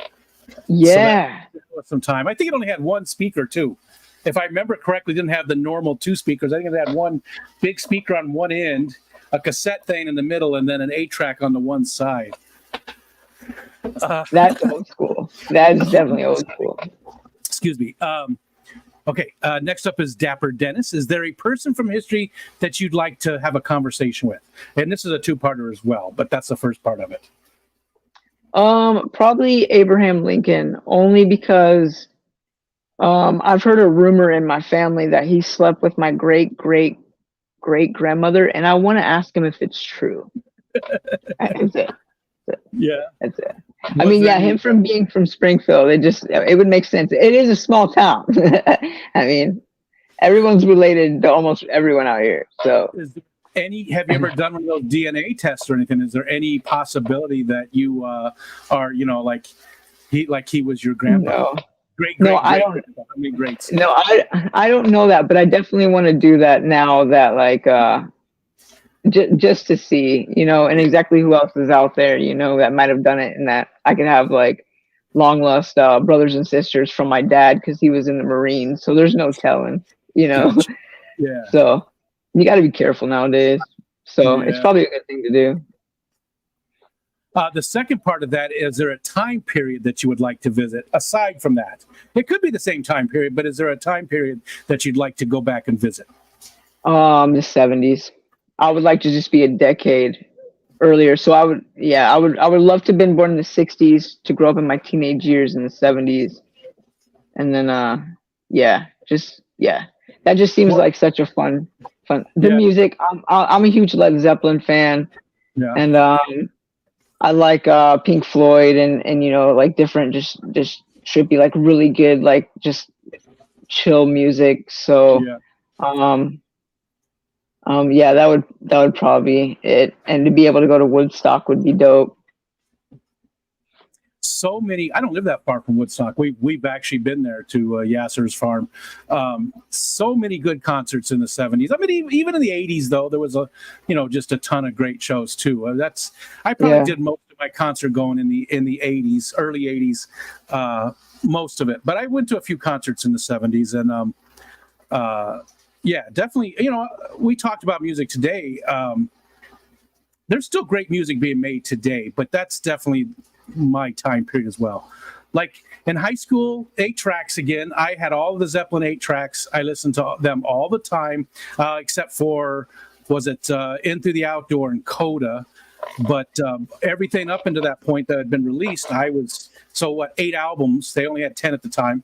I listened to them just constantly. Like I didn't even listen to the radio. It was always a Zeppelin 8-track in the car, and just that was my band, man. Zeppelin was it. But I loved all the rest of Pink Floyd and all those. Yeah. Okay. Next I see is from Larry D. Does Shayne like spicy foods? I do. And here's the funny thing too, with cancer treatments, it enhances all the flavor, all the smells. So like certain smells will make you sick. I can't wear any cologne into the infusion room because it might make someone upset, like their stomach, like they won't be able to do it. It'll make them sick. So, but spicy foods and sweets are super enhanced for me right now. So that's pretty much all I eat because all the other foods taste so bland, like there's no flavor. So, unless if like you're really putting on the seasonings, which sucks for everybody else in the house, so we all got to make our individual meal because mine's like salted and peppered so much, and garlic and adobo seasoning, like I have to be able to taste it, like my eggs in the morning. It's crazy. But yeah, I love spicy foods, and I can do the hot stuff too. Like I've done the one chip challenge that you did. I've done it twice. I did it the first time, and then they made it hotter. It's hot. Yeah, I'm not doing it ever again. It's hot. I have 4 chips here right now, like that haven't even been eaten. We were gonna do the 3rd challenge for the last year because working at 7-Eleven, I got the whole box kit. So I bought 4 so people can do them with me. But then I was like, you know what, guys, I don't even know if I want to do this again because it's hot. It definitely is hot. I have a gallon of milk, a pint of ice cream, and a donut, and that's how I get through it. You know what, though? Yes, I cried, and there was a lot of snot and ugliness going on. You can't stop it. That wasn't the bad part. I got an abdominal pain like I've never had so for about bad. an hour. Mm-hmm. And then after that, I was fine. And it didn't even bother me the next day. I was done. Yeah. So if it wasn't the abdominal pain, if it was just this, I would do it again. But it was that searing pain in my chest and stomach I know that pain. But twice. Yeah. The second time is when I had the bad abdominal pain. The first time I had eaten before I took the chip. So I think there was something in my stomach to not like just basically burn this shit out. It's like drinking tequila on an empty stomach. It was bad. So, but I think that's why I didn't do it the third time, because the second time sucked so bad. But yeah, you can't stop anything. Your whole any part of your body with a hole or an orifice is running. There's no stopping it. There's nothing. There's nothing. You're on to something, I think, there, because I think I only had my normal bagel for breakfast and then that at lunchtime. So that is probably why. So maybe on a full stomach, it wouldn't. I'm not going to try it again, so I'll never be able to tell you. I'm done. Yeah. I had to do it. I had to do it. It was given to me, even though it was my daughter that gave it to me, but still, it was given to me for the snarf or barf, and I can't say no to things that are legitimate food items, right? That's the rule. So I had to do it. But I've done it. I'm done. Scuba Steve is up next. What YouTubers or fish tuber do you watch the most? Doesn't have to be fish fam, just YouTubers or fish tubers. Or maybe, you know what, let's split that. Let's say, what fish fam channel do you watch the most? And fish fam, I'm just saying fish content. It can be, any fishy content. And then also, what just general YouTuber do you watch the most? So two-part. Let's do that. Honestly, I watch all the fish tubers. So if you're doing a live, I'm in your chat. I'm or lurking, because I'm always like waiting for someone to like come on so I can have it on in the background, even when I'm gaming. Like, I don't have I have other streaming services, but I'm not a really big like movie or sit down and binge watch a show unless it's so amazing. But then I'm all caught up on all my stuff that I like, and I only watch movies just to roll over and go to sleep on. So being able to go on anyone's live stream, I've been real into watching Shayne, the puppy on Foxy, and even on Fishy On when he was growing up. I love watching your daily shorts of Wally. But I'm really big into animals and stuff. So if the fish tubers have other content going on, I'm probably in, giving you views and watching your time. Craig, I'm always up when Craig is about to go to sleep. And then for other YouTubers, I've caught myself. Well, I always watch Brian Barszczek from the Reptarium. He's a reptile guy. He puts out a video just about every morning at 8:00, and I watch his. But he was diagnosed with pancreatic cancer right around the same time I was, with back pain, and he's actually the guy that made me think about maybe there might be something more going on here, running that in the back of my head. Also, it's probably weird, but I watch a sheep farmer in Canada, Sandy Brock. Her videos are just really good. Just the work ethic that she puts into owning a farm, and just the everyday where you got to get up and just put in the work. You can't just not. Even if you're sick, you have to get up and do it because it's your money. You got to tend to the wheat fields and the corn and all that stuff, and then. Yeah, it's mostly my YouTubers. I'll watch a couple of guys stream their games, and like Tylarius and Jackknife Finnegan for GTA, but I'll watch them as I'm gaming, in the background. Same thing, I'll watch fish tubers while I'm maintaining my tanks, I don't know. It's sort of a social thing. Did you ever watch Chris Biggs? He's got his farm channel where he split off all the farm content. It's called Biggs. Was it Little Biggs Farm or Biggs Little Farm? I can't remember. I didn't know that. Biggs, Biggs Little Farm or Little Biggs Farm. Chris Biggs is, you know who he is? Yeah, he was at the Cataclysm too. Yeah, I saw him there. He was making little videos with his little Ohio fish guy. Oh, what's his name? Rick? No, it's not. Rick. I can't think of his name. The Ohio Fish Rescue? Yeah. He's got that little action. Yeah, Big Rich. He's got the little Big Rich figure, like the wrestling guy. And he makes little shorts and skits on it. Yeah. Those are pretty funny. I haven't seen that. I haven't seen a lot of his fish channel stuff lately, but his farm stuff's pretty interesting. He lives up in Alberta, Saskatchewan. I can't remember where he's at, but okay, let's see. Scrolling down, the next one I see is Big Cat. He said, my panda Corys absolutely love punk rock. What type of music do you think his fish might like? what kind of music do you think your fish might like? I mean, they love the metal.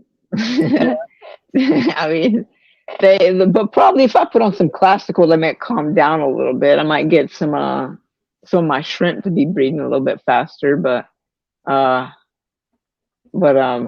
yeah, mostly it's metal just playing in my house. Let's see. The next one is Zenny. My normal questions don't feel appropriate, so I'm winging it here.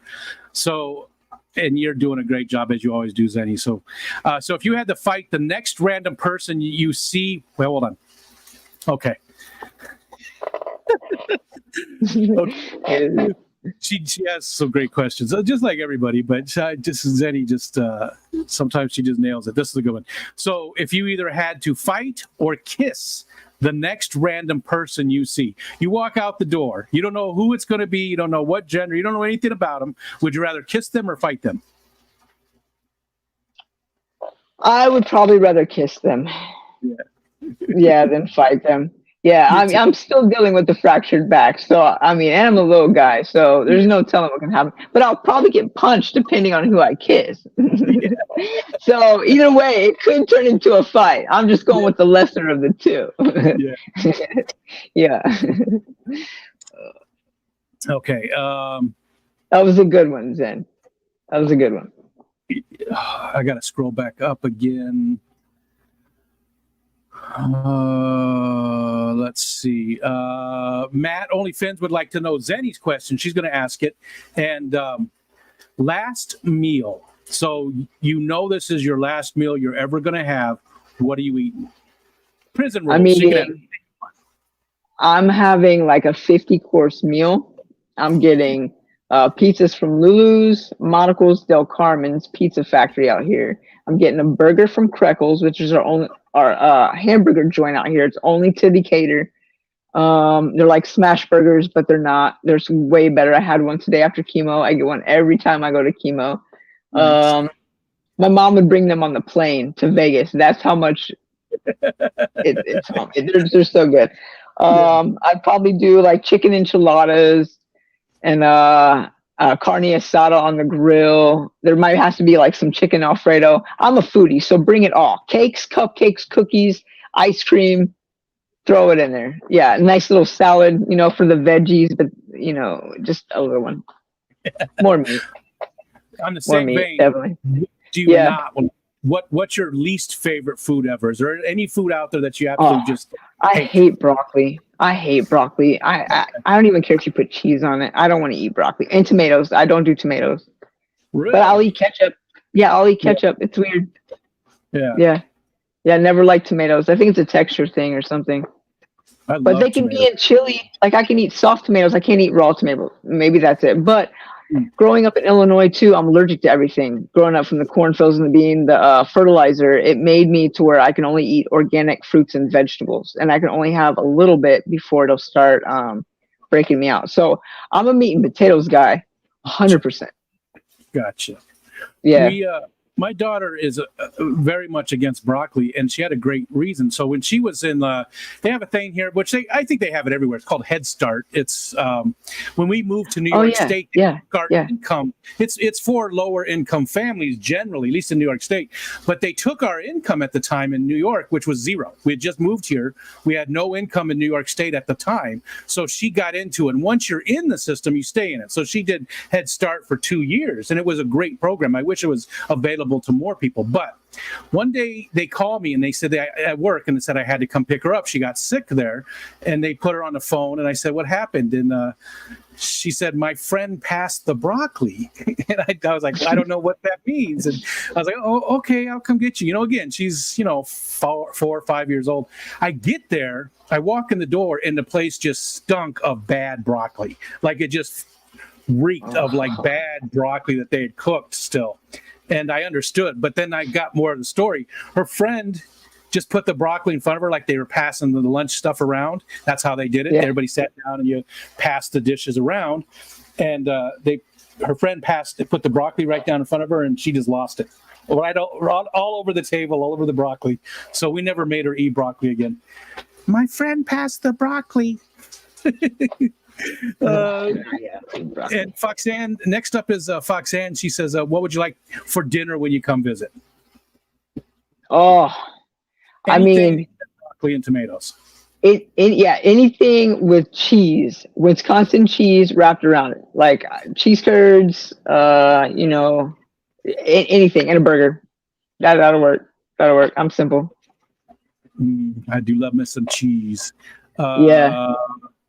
Maki B, if you could breed any two fish to make a new cool type, what would it be? So it could be an Oscar with a neon tetra. It could be anything and it would work. What would you put together to make something? I would probably put.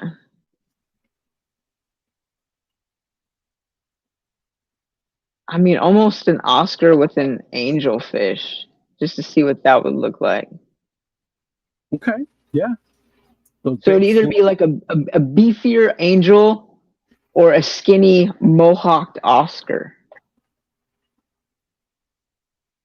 Yeah, I can see that. Yeah. I chose an With the colors. arowana and a guppy. I think that combination. Ooh. So it'd be a guppy the size of like an arowana, basically. You know, maybe the front of the arowana with the fins from the guppy and the. Okay, next up is Zenny. Zenny, and how are we doing on time? Okay, yep, we got about 15 minutes left. So if you could go back in time and meet your multiple great whatever, or forward in time to meet your great whatever grandchildren, which would you pick? Back to meet the greats or forward to meet the greats?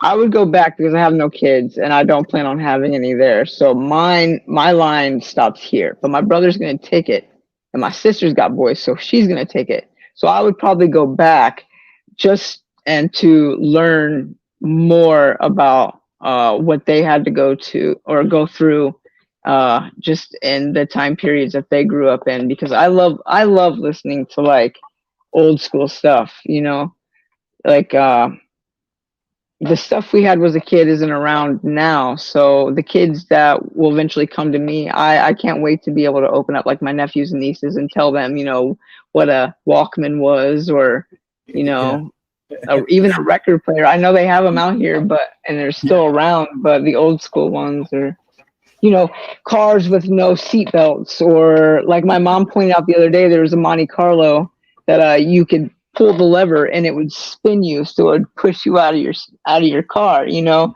so you never had a problem getting stuck. They would just basically help you, assist you out of your vehicle. They only did that for 1 year, so I guess apparently it didn't work. Maybe too many people were falling out. You're right. Even in my lifetime, I've seen so many things that used to be around that, even even people born in the 90s, have seen a lot of changes, stuff that was standard that we base a lot of things on today that are no longer around. So, okay. Dennis said, I made it to Woodstock, but missed Jimi Hendrix to get back to work on Monday. He was actually at Woodstock, but he didn't get to see Jimi Hendrix. Now, if he could go back, would he skip work? Great question, Dennis. Yeah. Flip it around on you. He's the one that always asks about the time. So that's a great question for Dennis. Yeah. And we'll be seeing you at the looking for a new job. All right. Actually, I think I might have gotten all the questions. Oh, there's another one. Hold on. Let me just scroll back up. Okay, we got Dennis's, and then Dennis's, and Amisa. Favorite road trip soundtrack. There's more to that, but favorite, like if you were going on a road trip, what would be the soundtrack for that road trip? What music would you be playing? Mostly just that heavier metal? Yeah, I actually have a road trip playlist on Spotify, and it's like all upbeat, but it's a mix of everything. So 70s rock, classic rock, Nirvana, like Metallica, System of a Down, Korn, Xandria, Tilla, Sleeping with Sirens. I got a bunch of I got a bunch of people on there. So basically, it's all it can't be sappy music. Like no love songs or like it's got to be upbeat. No Eagles. No Eagles, no Eagles, no Eagles for sure. I love the Eagles, man. I know. I know the dude. Does not like the Eagles, but I always have loved. They have a special place because we used to go into the desert, and that was our soundtrack. We'd just go out in the desert, have a bonfire. As teenagers, and Eagles were the soundtrack for that. So, yeah. What you said that you like going to concerts and stuff like that, going to shows. One show. What's your favorite out of all the shows you've seen? What was the best concert you ever went to see? Is that hard for you to pick that one? It would be hard for me. Yeah, definitely. I've seen a lot of concerts. I've been to a lot of shows, a lot of festivals, a lot of bands where their frontmans aren't there anymore. Oh man, I don't know if I could pick just one. I saw Motley Crue in the their last tour, and Tommy Lee's drum set, the roller coaster set, was like amazing. I've seen Aerosmith and Kiss when I was 21. My mom got me tickets to go see that show in Vegas. Do you like Kiss? Are you a fan of Kiss? I listened to some of their songs growing up, but seeing them in concert was pretty dope. I liked Aerosmith more because I listened to all of Aerosmith. Don't let me I'm not a Kiss fan. I did see Aerosmith with Deep Purple. That was a good one. Yeah, Kiss does put on a pretty good show, though. I think Tony Iommi was with Deep Purple at the time. I can't remember. I might be wrong. But it's difficult to pick just that one show, right? Just one, yeah. It definitely is. Def Leppard and Journey. I've seen people like it. Are you a fan of them? I do like Def Leppard. Especially the old stuff. But that's the stuff I grew up on. I rolled around in an '82 Trans Am playing that shit when I was in high school.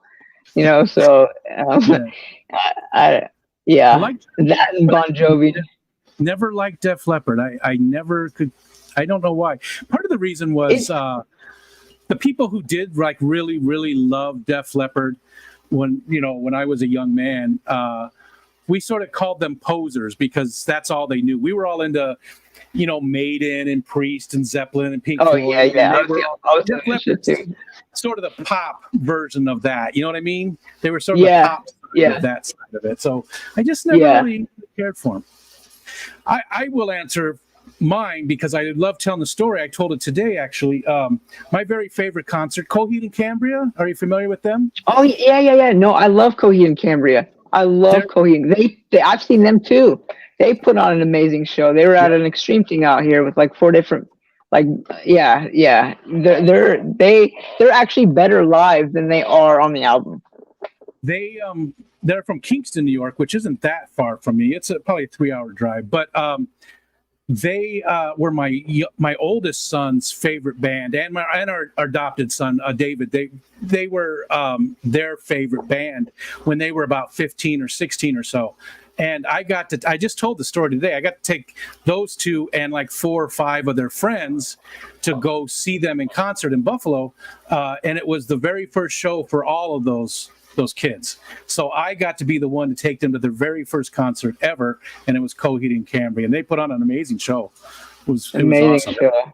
So that's my favorite because of that part of it. To this day, my son is still a huge Coheed fan. He's got the Keywork tattoo and stuff. Yeah. Sorry. Yeah. The last show I went to, my girl took me to Chevelle. We went and seen Chevelle out here at the state fair, and that was fun. That was fun. And then we're about to go see the show like in St. Louis, The Used and Sleeping with Sirens.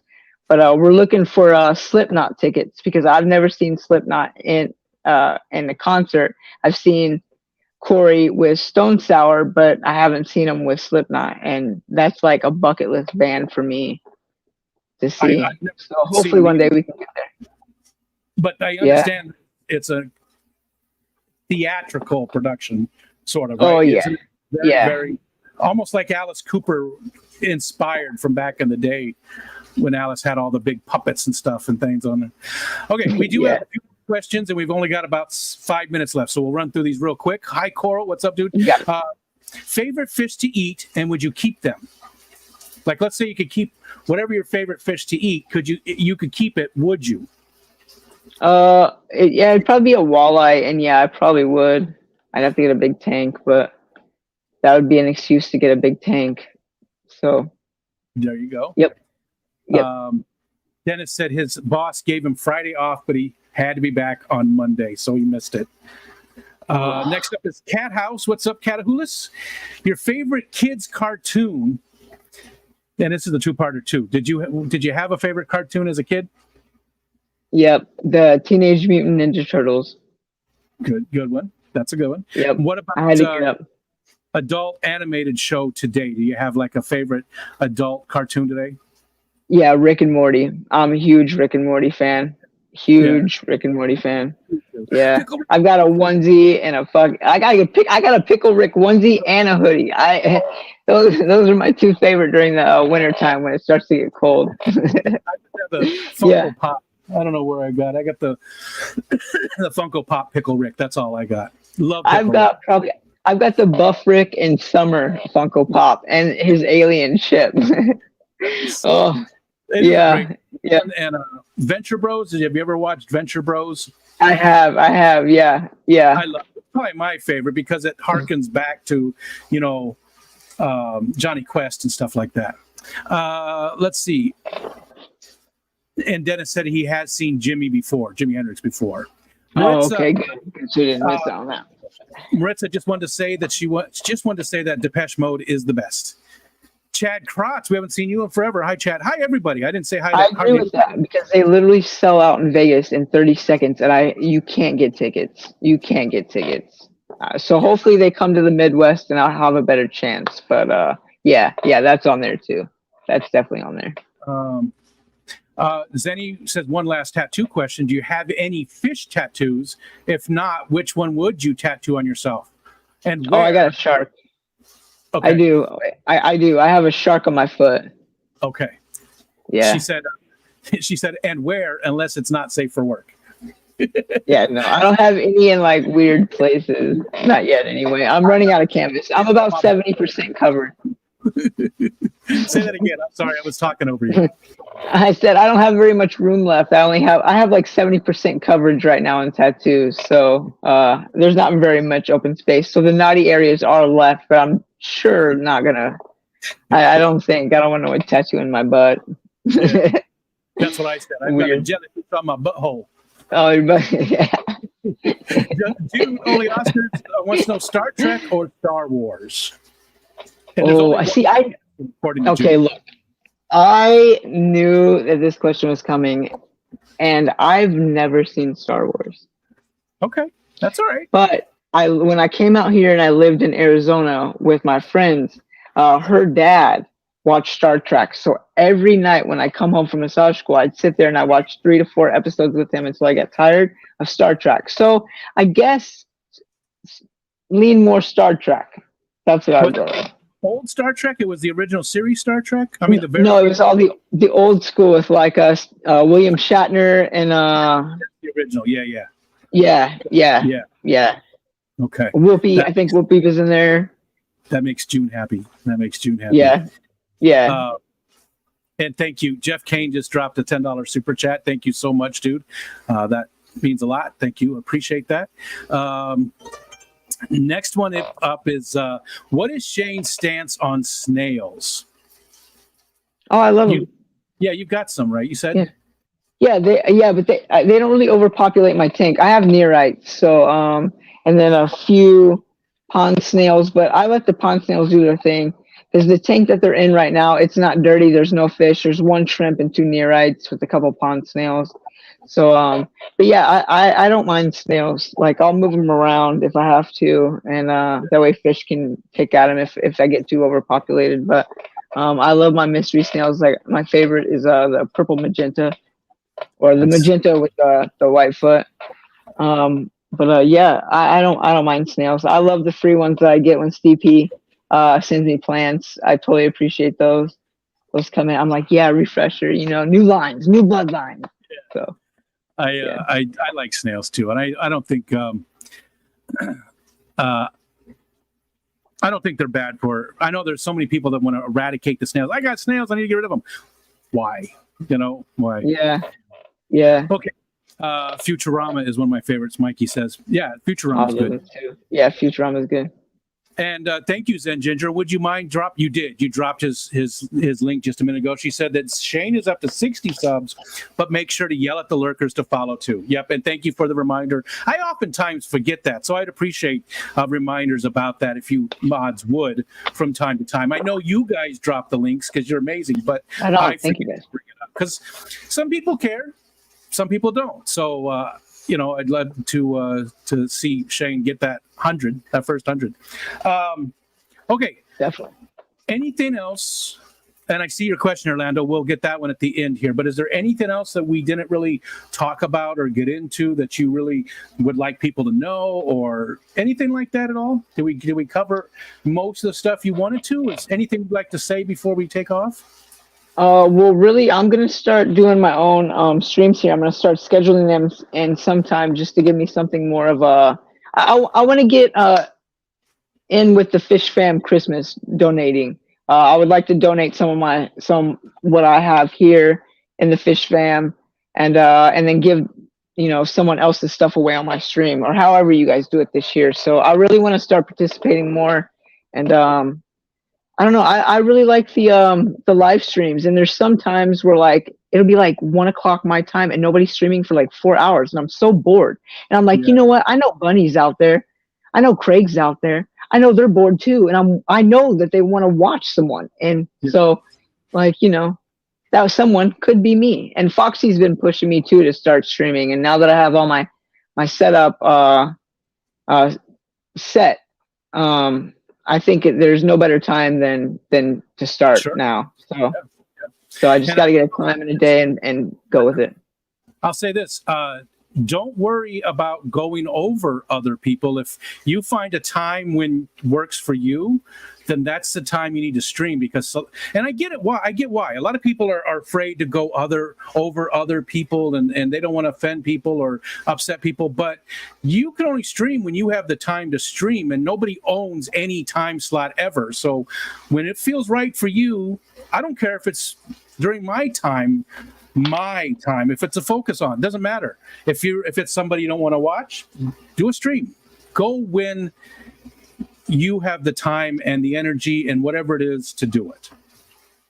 Right. And if it's at 1 o'clock in the morning, I probably will miss everyone, because sometimes by 5 hours by that point. So yeah.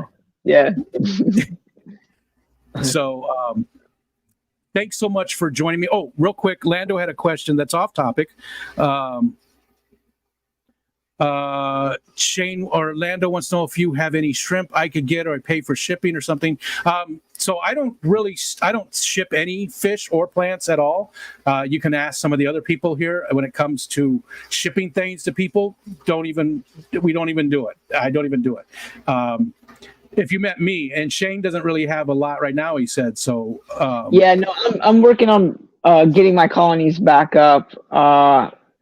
Trying to catch like thousands of shrimp in one tank when you're moving and you're trying kind of in a rush. I got as many as I can, but they're slowly coming back on my reds. I have blues that I got from blue diamonds that I got from TGOE from Grant and Shelby, and the yellowbacks, the yellows. But the yellows, they're starting to produce some, but I got to get the blues to start producing. I'm going to try to work on a purple line too, because I got really dark reds, my Bloody Marys, and I have some really pretty blues. But I don't know. I want to try to like maybe see if I can land some purples or something just for fun. I love the science in it. But definitely when I get the reds up, I'm going to be investing in some poly bags and a sealer, and testing my waters with shipping some shrimp, and Gotcha. And then hopefully get in some of Skipper's auctions as well. Yeah, which a great segue right there because we're actually overtime. But next Saturday we won't have a focus on because that is the monthly auction instead. That'll be on Skipper's channel, so make sure people go watch that. And then next Tuesday we'll have Diego from Petsotics as our guest. One last question because we are overtime. If the Dark Lord were to manifest in a shadowy corner and offer you mortality, would you do it? Immortality. We're not playing D&D right now, Whip. It was a very D&D thing. Maybe. Do I stay at the age like a vampire? So like if I go immortal right now, would I stay 40? Or would I become immortal at my day of death type thing? You know, how long that would be. Oh, yeah. But I mean, maybe, but I mean, I would have to have my chick do the same thing. Otherwise, I need company. I need to be able to live somewhere. That's like a Twilight story. Yeah. Because you don't want to watch everybody you love just grow old and die. Just grow old and die. Yeah. So there would have to be a clause, like a little small clause in there, like, "Girl, you coming with me?" You know what I mean? Like, you okay to do this too? Let's sign up together. Let's do this. June just put hashtag 69, and I don't know if she was offering or sorry, June. She has 69 subscribers. Best number right there. Okay. And with that, we're going to take off. Thank you guys for hanging out, Shayne. I knew it was going to be fun. Thanks so much for hanging out with us. Thank you, Rico. And we will see you guys later. There's still some good streams later tonight. So I think Scruffy City might be going. Bentley Pasco's going. Unfortunately, we still don't have our buddy Eric back streaming yet, but hopefully soon. But yeah, I'm clicking buttons now.